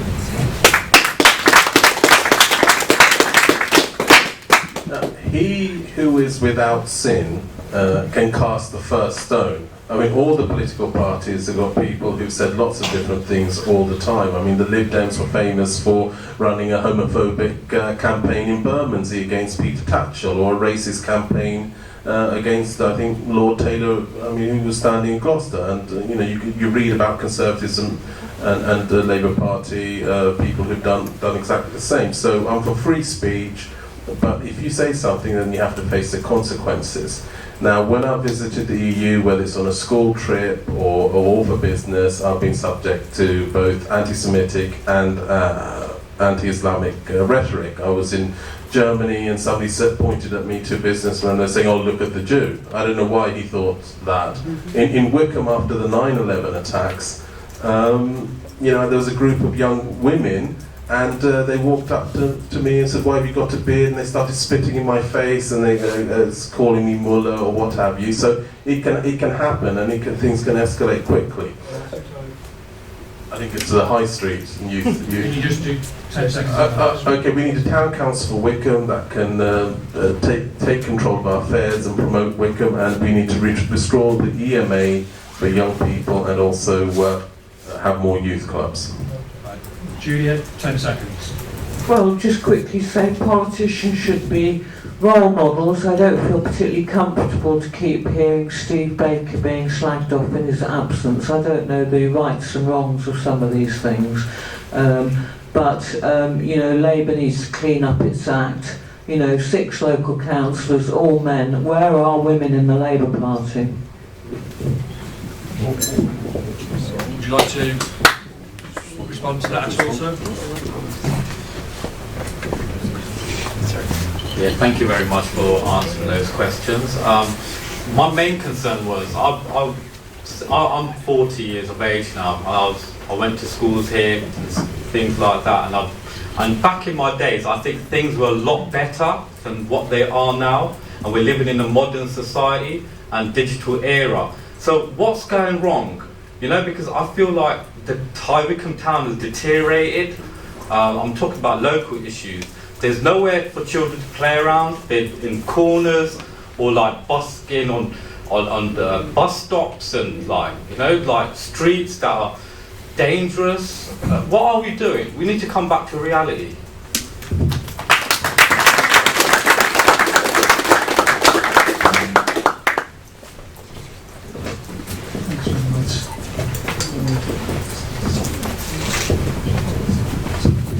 Thank you very much, ladies and gentlemen, and wonderful, you give me time, and I'm British citizen, yeah, and I'm my concern locally.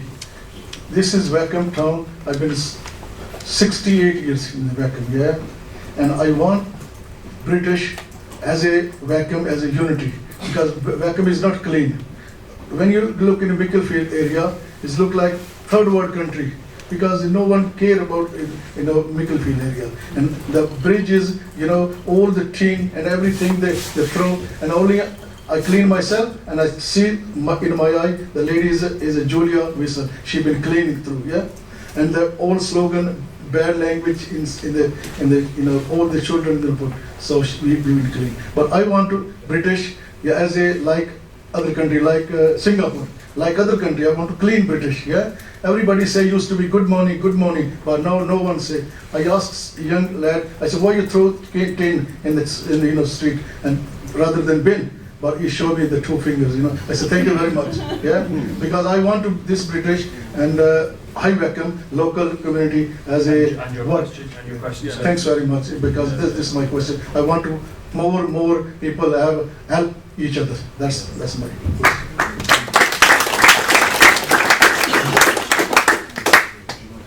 Yeah, I mean, it was a comment, so I suppose I just add a comment. One of the things I started actually as a national thing, but was no disposable cup day, and the whole part of the thing is out of the 7 million disposable cups we use every day in the UK, we chuck 500,000 of them straight on the floor. So part of it was to try and clean up Britain and all that sort of thing.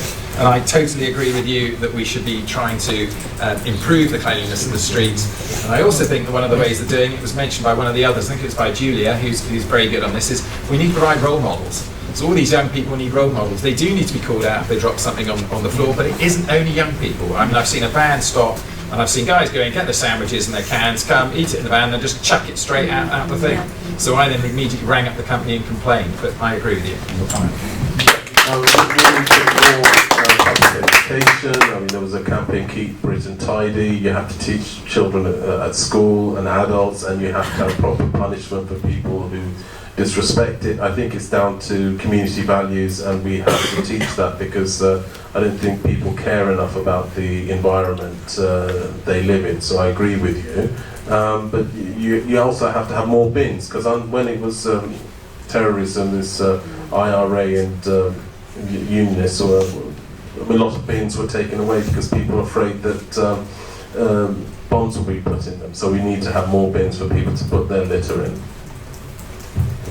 Well, thank you, sir, for mentioning Micklefield, and I often see you around, taking an interest in local matters. I'm very keen on keeping our local area clean and tidy, and on Saturdays I have a young people's group who come round with me and we pick up litter, but we can't do it everywhere all at once, and part of this is due to cutbacks. We need more money invested in our street scene. Our street scene used to be a source of civic pride, now it's a source of civic embarrassment, and we need more public spirited people to get together, cleaning up the local environment, but we need money put into it for street cleansing as well. Thank you.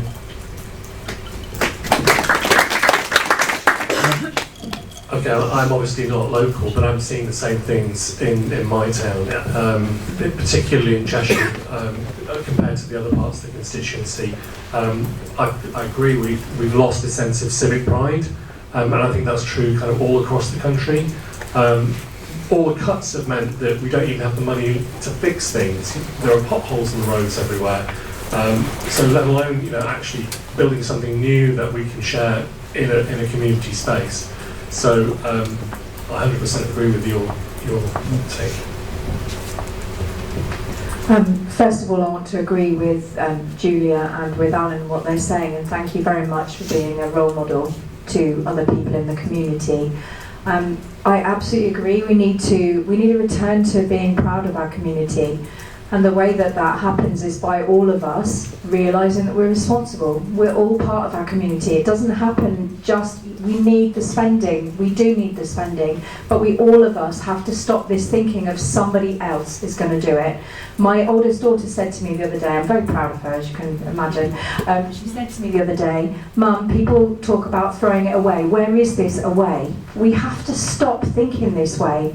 We have to take pride in our community, and we have to take responsibility for it. So absolutely, big props to all the teachers who are out there working to be good role models to their kids every day, and to every parent who's doing it too. And thank you very, very much for being one of those people.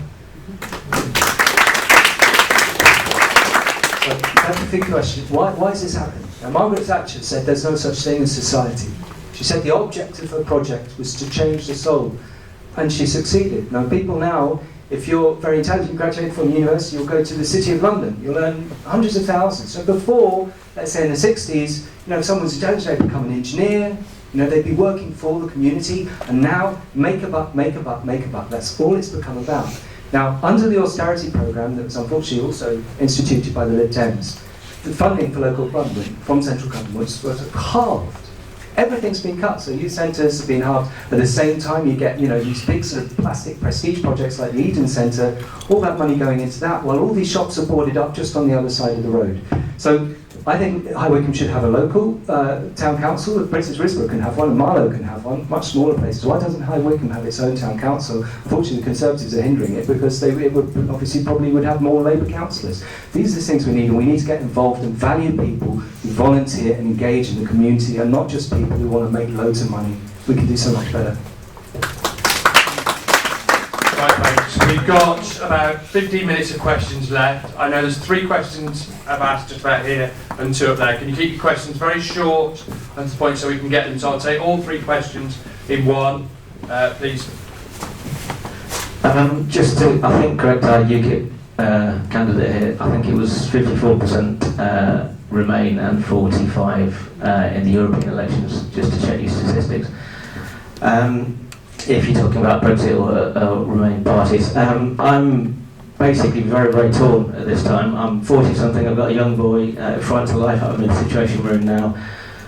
In this country, I align more with climate change, Greens and Lib Dems into their policies. Up until 2017, I voted Tory all my life. I feel like I've been hoodwinked now. And to be honest, this election in this area, I think that the state of this country currently is divisive because of certain individuals such as Steve Baker. I appreciate he's not here to defend himself, but that's partly his choice. So with Labour being potentially the only party that could potentially pick Steve Baker in this area, what would the other candidates that I actually align with more, personally, especially Toni, what would you advise people like me do? Because frankly, Brexit has to stop, and climate change and things like that have to be our complete focus. I think there's a lady there as well, 2 minutes on that as well, so you all got that question? Hello, I'd like to ask a question that I think is a local disgrace, to be honest. Well, before 10 years ago in this country, we'd never heard of food banks. And in Wycombe, every month, the food bank, which is an amazing organisation, gives out food parcels to about 500 adults and about 500 children in our town, in affluent Bucks. And I would like to know what everyone would like to see done about that, because I think it's an outrage.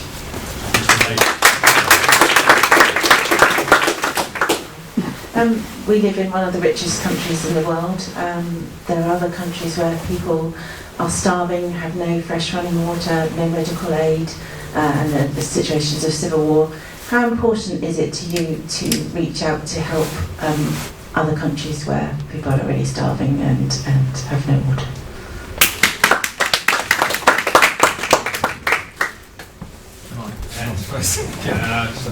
Remember 3 questions to answer. We're in a minute, are we? A minute. Right, okay, it's a lot to answer. Those are huge, huge questions. Right, I'll try and deal with the first one first on how to vote and how I would suggest you vote and how you think about it, and I'm sure the others will disagree. We have to make a statement now in Wycombe about climate change, okay? I'm probably the only person standing on climate change in the whole country. There may be one other.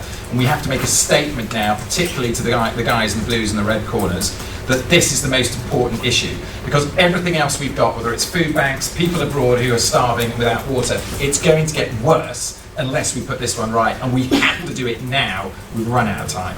It's absolutely, we've got to put a stake down in Wycombe to say that. And every vote that goes only onto climate change means opting out of the political process to put your vote only on climate change is a very, very strong signal.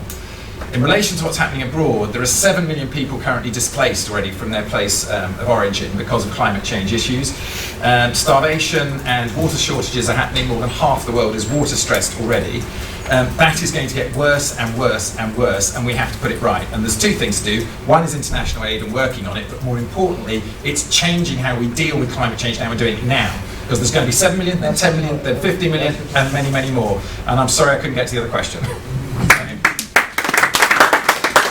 Okay, well, I identify as British, and I want the UK to be an independent, self-governing and sovereign state. I want us to be free. This is our freedom struggle. You know, it's for independence, home rule, you know. So as far as voting tactically, I think Steve Baker's going to win. You know, you shouldn't be frightened. If you want a clean break Brexit, vote for UKIP. As far as food banks, I think there are problems. I think the introduction of this universal credit and people slip through the system. I'm glad food banks are there, but it's also a shame. I think people should be treated with some kind of sympathy when they are facing tough times. As for foreign aid, we need to cut that right back and just go to when there's actually sort of emergencies like earthquakes and floods, because a lot of that money is wasted. I've seen projects in India where local politicians they will just do something for a photo opportunity and they'll pocket the money. I've spoken to people. Yeah. Thank you. Well, who to vote for, that's your personal choice, but it sounds as though you're in the dilemma of tactical voting like so many other people. The food bank, I agree, is absolute disgrace, and what has happened here is that the coalition government has cut £81 billion out of public services. They've tinkered with the social security safety network to such a degree. They've scrapped the social fund. You used to be able to get an emergency loan if you needed food. Now all we have is a £50 grant that you can get from the local authority, which is very difficult to get. So it's disgraceful that we haven't got a basic living income for everybody. The worst crime, as I see it of all, the worst crime is the universal credit benefit, where people think they have to wait 5 weeks without any money, and they are thrown onto the mercy of food banks. And food banks just volunteers. If those volunteers don't turn up one day, are people going to starve? It's an absolute disgrace that there isn't a basic need whereby food is met in this country. Now, as for overseas starving population, I'm an internationalist. I care as much about people overseas as I do here, so I would want support. And climate change, we have got to work internationally. I think it's true that in this election, as the same that the election that I'm contesting, that the only way to unseat the Tory would be if there was only one other candidate that Remain and Leave voters could have coerced around. But we're not there, so you need to vote with your conscience and you know, I'm in the position of wanting to Remain, wanting to get Brexit out of the way, but also knowing that climate change is the biggest issue. But unfortunately, I think unless we get Brexit out of the way, we won't be able to talk about anything else for a while. With food banks, there are more food banks in this country now than there are branches at McDonald's. And there are McDonald's everywhere. I mean, I drove past 4 on the way home from work today. So we had some one. And I'm going home to have food that my lad cooked in food tech today, so I'm looking forward to that. But you know, food banks are used by people who are in work as well, and which is a terrible state of affairs. You know, why can't we get paid properly? What's wrong with the economy such that we can't get paid properly? And I'm very proud of the international development money that we have to spend and the fact that it's in law. And I think we should be spending that money wisely and more.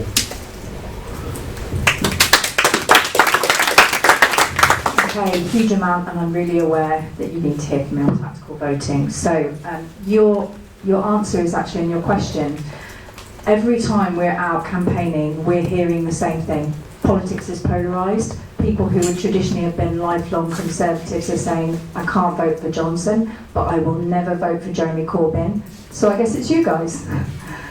We're hearing it all the time. And literally we know that, you know, Labour are not going to get the votes of the moderate Conservative voters who are going to be necessary for removing Steve Baker within this constituency. It's the makeup of the constituency, that's the first thing.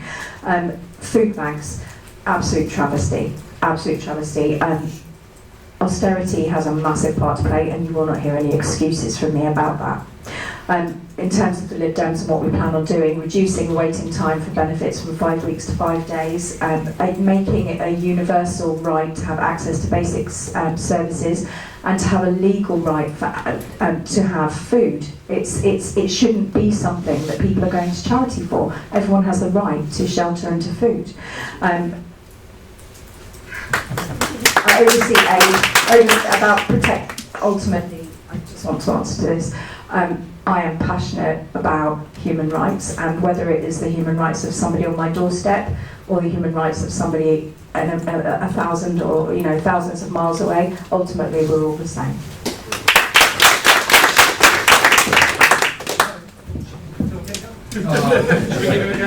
Yeah, okay, food banks are a national disgrace. According to the British Medical Journal, 125,000 people, no, 150,000, I can't remember now, 120,000 people died as a result of Conservative Lib Dem austerity.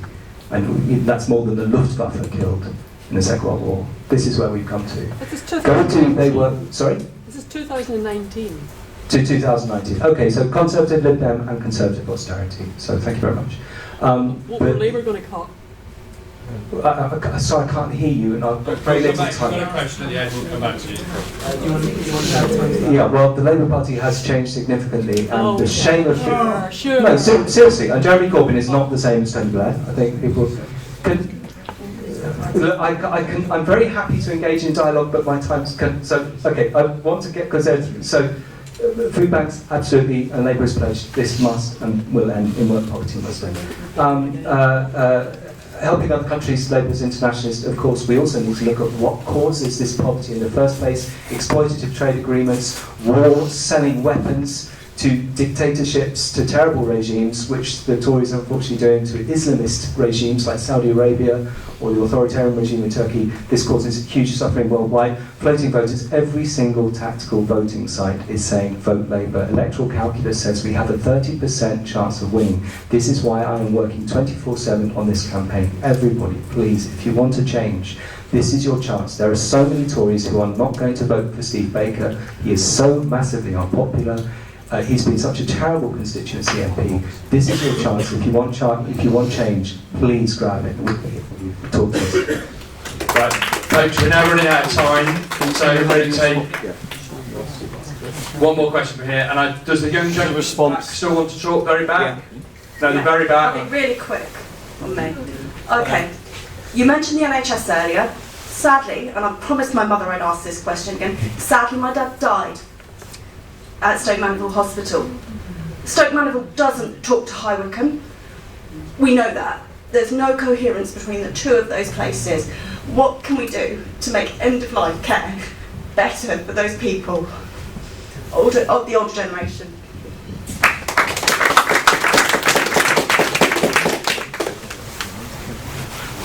Yeah, I spoke to you after Buxbury Press Hustings. Unfortunately, I had a similar experience with one of my family members. One of the shocking things I didn't know was that if you turn up at a hospital with a dying relative, they don't actually have to admit you. I was told, can you please go to another hospital, or can you go home? So I said no. She's due for an operation. They said, well, the operation, that's not going to happen because all the doctors who can do it are on holiday. They're at a conference. And they didn't want to admit her to the hospital. And then I think one doctor who had been treating her, I think he was contacted, and they said, yes, you can come to this hospital, but do you know that she's dying? No GP or no doctor had actually said that. And then they went to cut off the life support system, and there was a lot of just insensitivity. They were just saying, you got if you had the operation, well, she would only lived another 3-4 months. So I think there has to be a bit more care about how the people dying are treated. I have very little experience of the situation you've described, so it's very difficult to comment on that. And my own experience of care of my father when he was passing away in hospital was actually very good. The nurses were great. And I think that the general question in terms of the NHS is it would be good to see a vast level of investment in it, both in terms of how we organise this and the amount we invest in it. In Wycombe, if I was elected, then certainly I'd be looking into trying to get an A&E into Wycombe, because that would be better for us in Wycombe anyway, if that was possible. And I also think we should be looking into, within the NHS system, into preventative medicine. So anything we can do to actually prevent people getting to the point where they have it's not an end-of-life issue, but in general would be vastly more advantageous than always dealing with the problem when it arrives at hospital.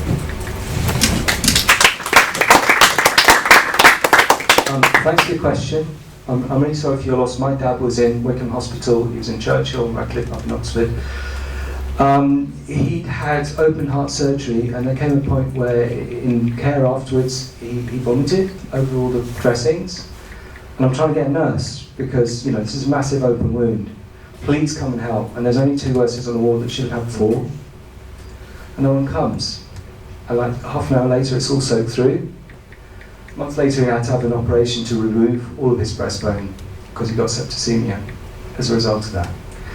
Cuts. It's not saving money. It's causing, and this was actually a Tory voter, my dad. Yeah, he died shortly afterwards as a result. These cuts are not saving money. They are causing more expense as a result. And staff are massively overstretched. There's coordination between all this, and there's so much needs to be sorted out on the NHS. The idea that we can't do this in this country. Japan's got like 5 times as many hospital beds as we have. They're not that much richer. We can do this. We just have to want to do this, and we can do so much better. I'm so sorry.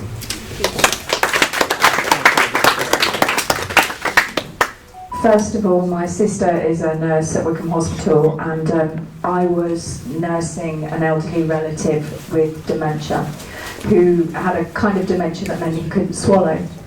Wycombe Hospital called us and said he's not eating, he's not drinking. And it wasn't actually that he wasn't eating or drinking, they physically didn't have the staff to sit with him for the hour it would take for him to sit and try and get yoghurt down. Every day I was going to sit with him to make sure he could eat. If that hadn't have happened, if we hadn't have done that as a family, I think the outcome would have been very different. So absolutely, prevention, I completely agree, Ed. We do need to be working more holistically in terms of our healthcare. Secondly, funding the NHS is just fundamental. We need more staffing, we need better facilities. We've got an ageing population. We really need to be looking after older people better, and it does, part of it comes down to looking at our community values again. We really do need to be valuing older people, and we need to be supporting people who are supporting older people.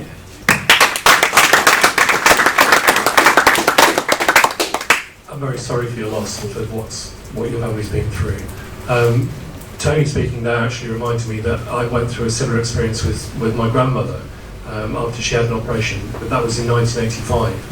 So I think there has been a long-term problem with underfunding. We get great value for money in terms of what we spend of the national income and what we get from the NHS. It's been determined by think tanks in here and in North America that we pay 9% of GDP. It's the cheapest, best outcome for most people system in the world, and we need to hold on to it and we need to invest in it. European countries spend on average 12% of GDP. North America spends 18% of GDP, but then they have 100 million people who don't have any health insurance at all. But if we spend the money, we will get the service that we require.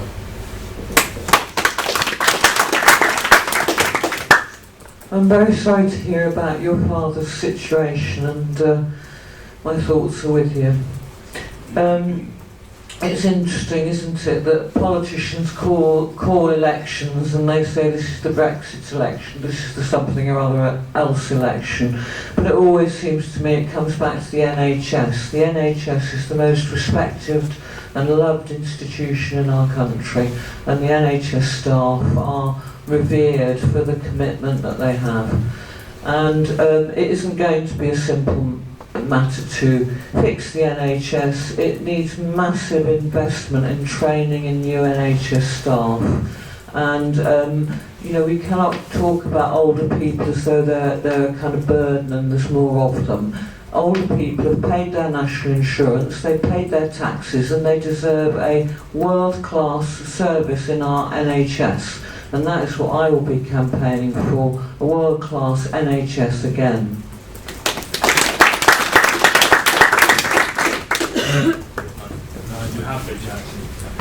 I think we're running out of time. You've been very, very patient. We can have one very, very quick question. Okay. I'm only going to ask one person to comment because we're running out of time. No problem. Can you ask someone else? Hi there. Hi, so basically my question is predominantly to the Labour Party, which is, if Labour are the supposed party of Remain, how come they failed to back Liberal Democrat amendments for a people's vote 17 times in the last Parliament? Isn't it therefore true that only way of being sure of getting a final say on stopping Brexit on Thursday is to vote Liberal Democrat?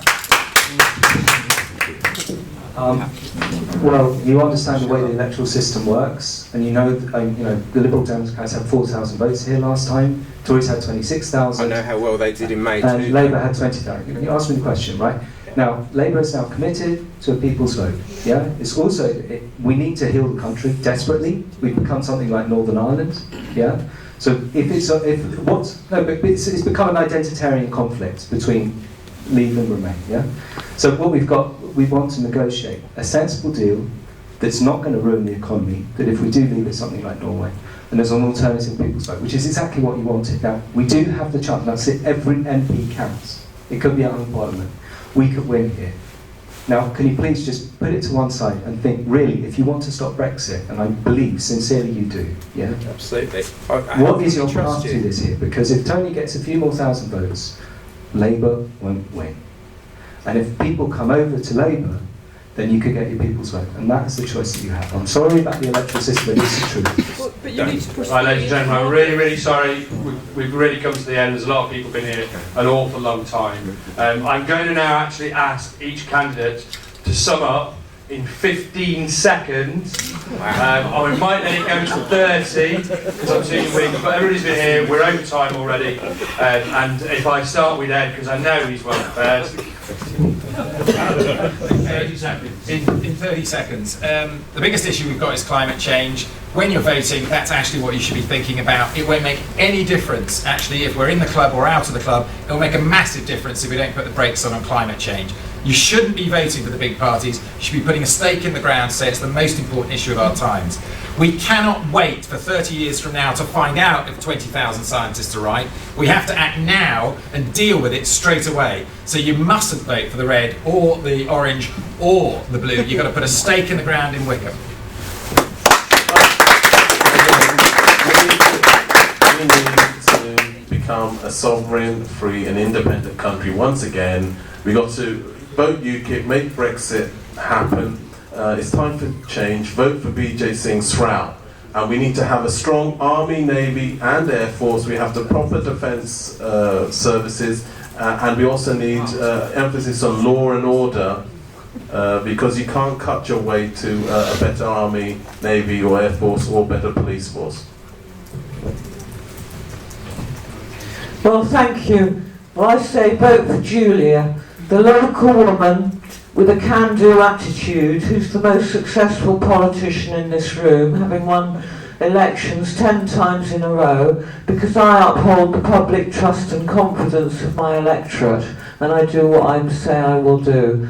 What you get with Julia is what's on the tin. Can-do, successful, strong, independent thinker, and will stand up for Wycombe.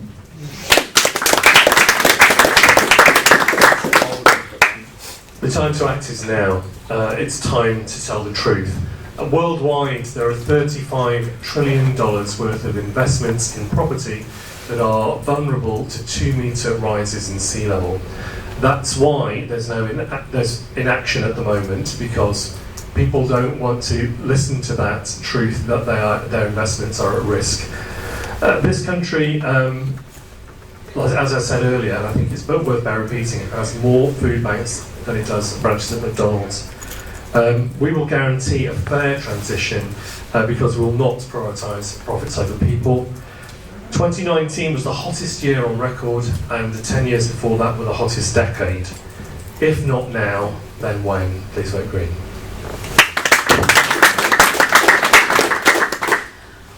So we need to give people a final say on Brexit. We know now what that looks like. We need to do that, and we need to acknowledge the reasons why people voted the way they did.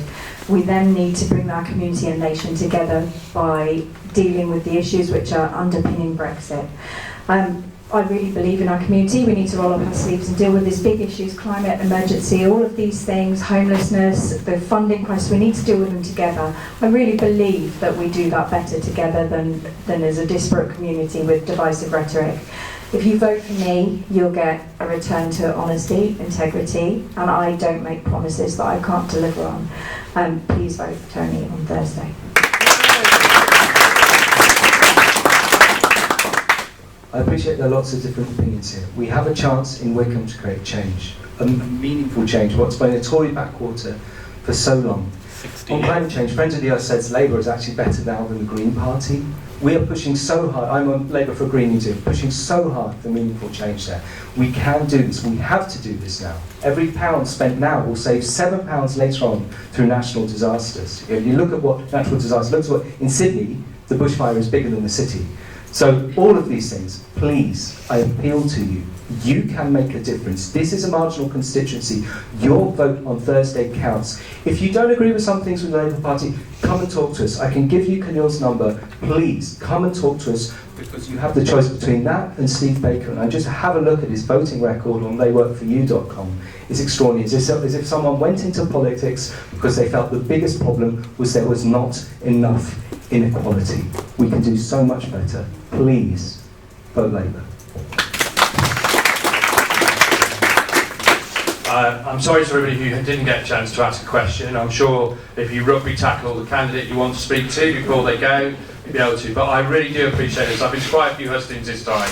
And the questions have been fantastic because they've been quite diverse questions. They've been provocative. I also thank all the candidates for sort of keeping to Joe Cox rules most of the time. I would like everybody to thank Simon, who's at the back, because he's the one that's done all the work. And our sound engineer, video recordist, and most of all Theo and Chris. Theo's been the best timekeeper. I'm going to keep Theo. So thank you very much, folks, and I hope you've all now decided which way you're going to vote. And I'm really pleased to see some younger faces around and about. This is actually probably one of the youngest hustings I've been to, and there is still a good cross-section. And so I'm really pleased, I'm sort of encouraged that young people are actually starting to take an active part in politics. It is really, really important. What we're voting for at this election is what's going to affect you most of all. Thank you very much, folks.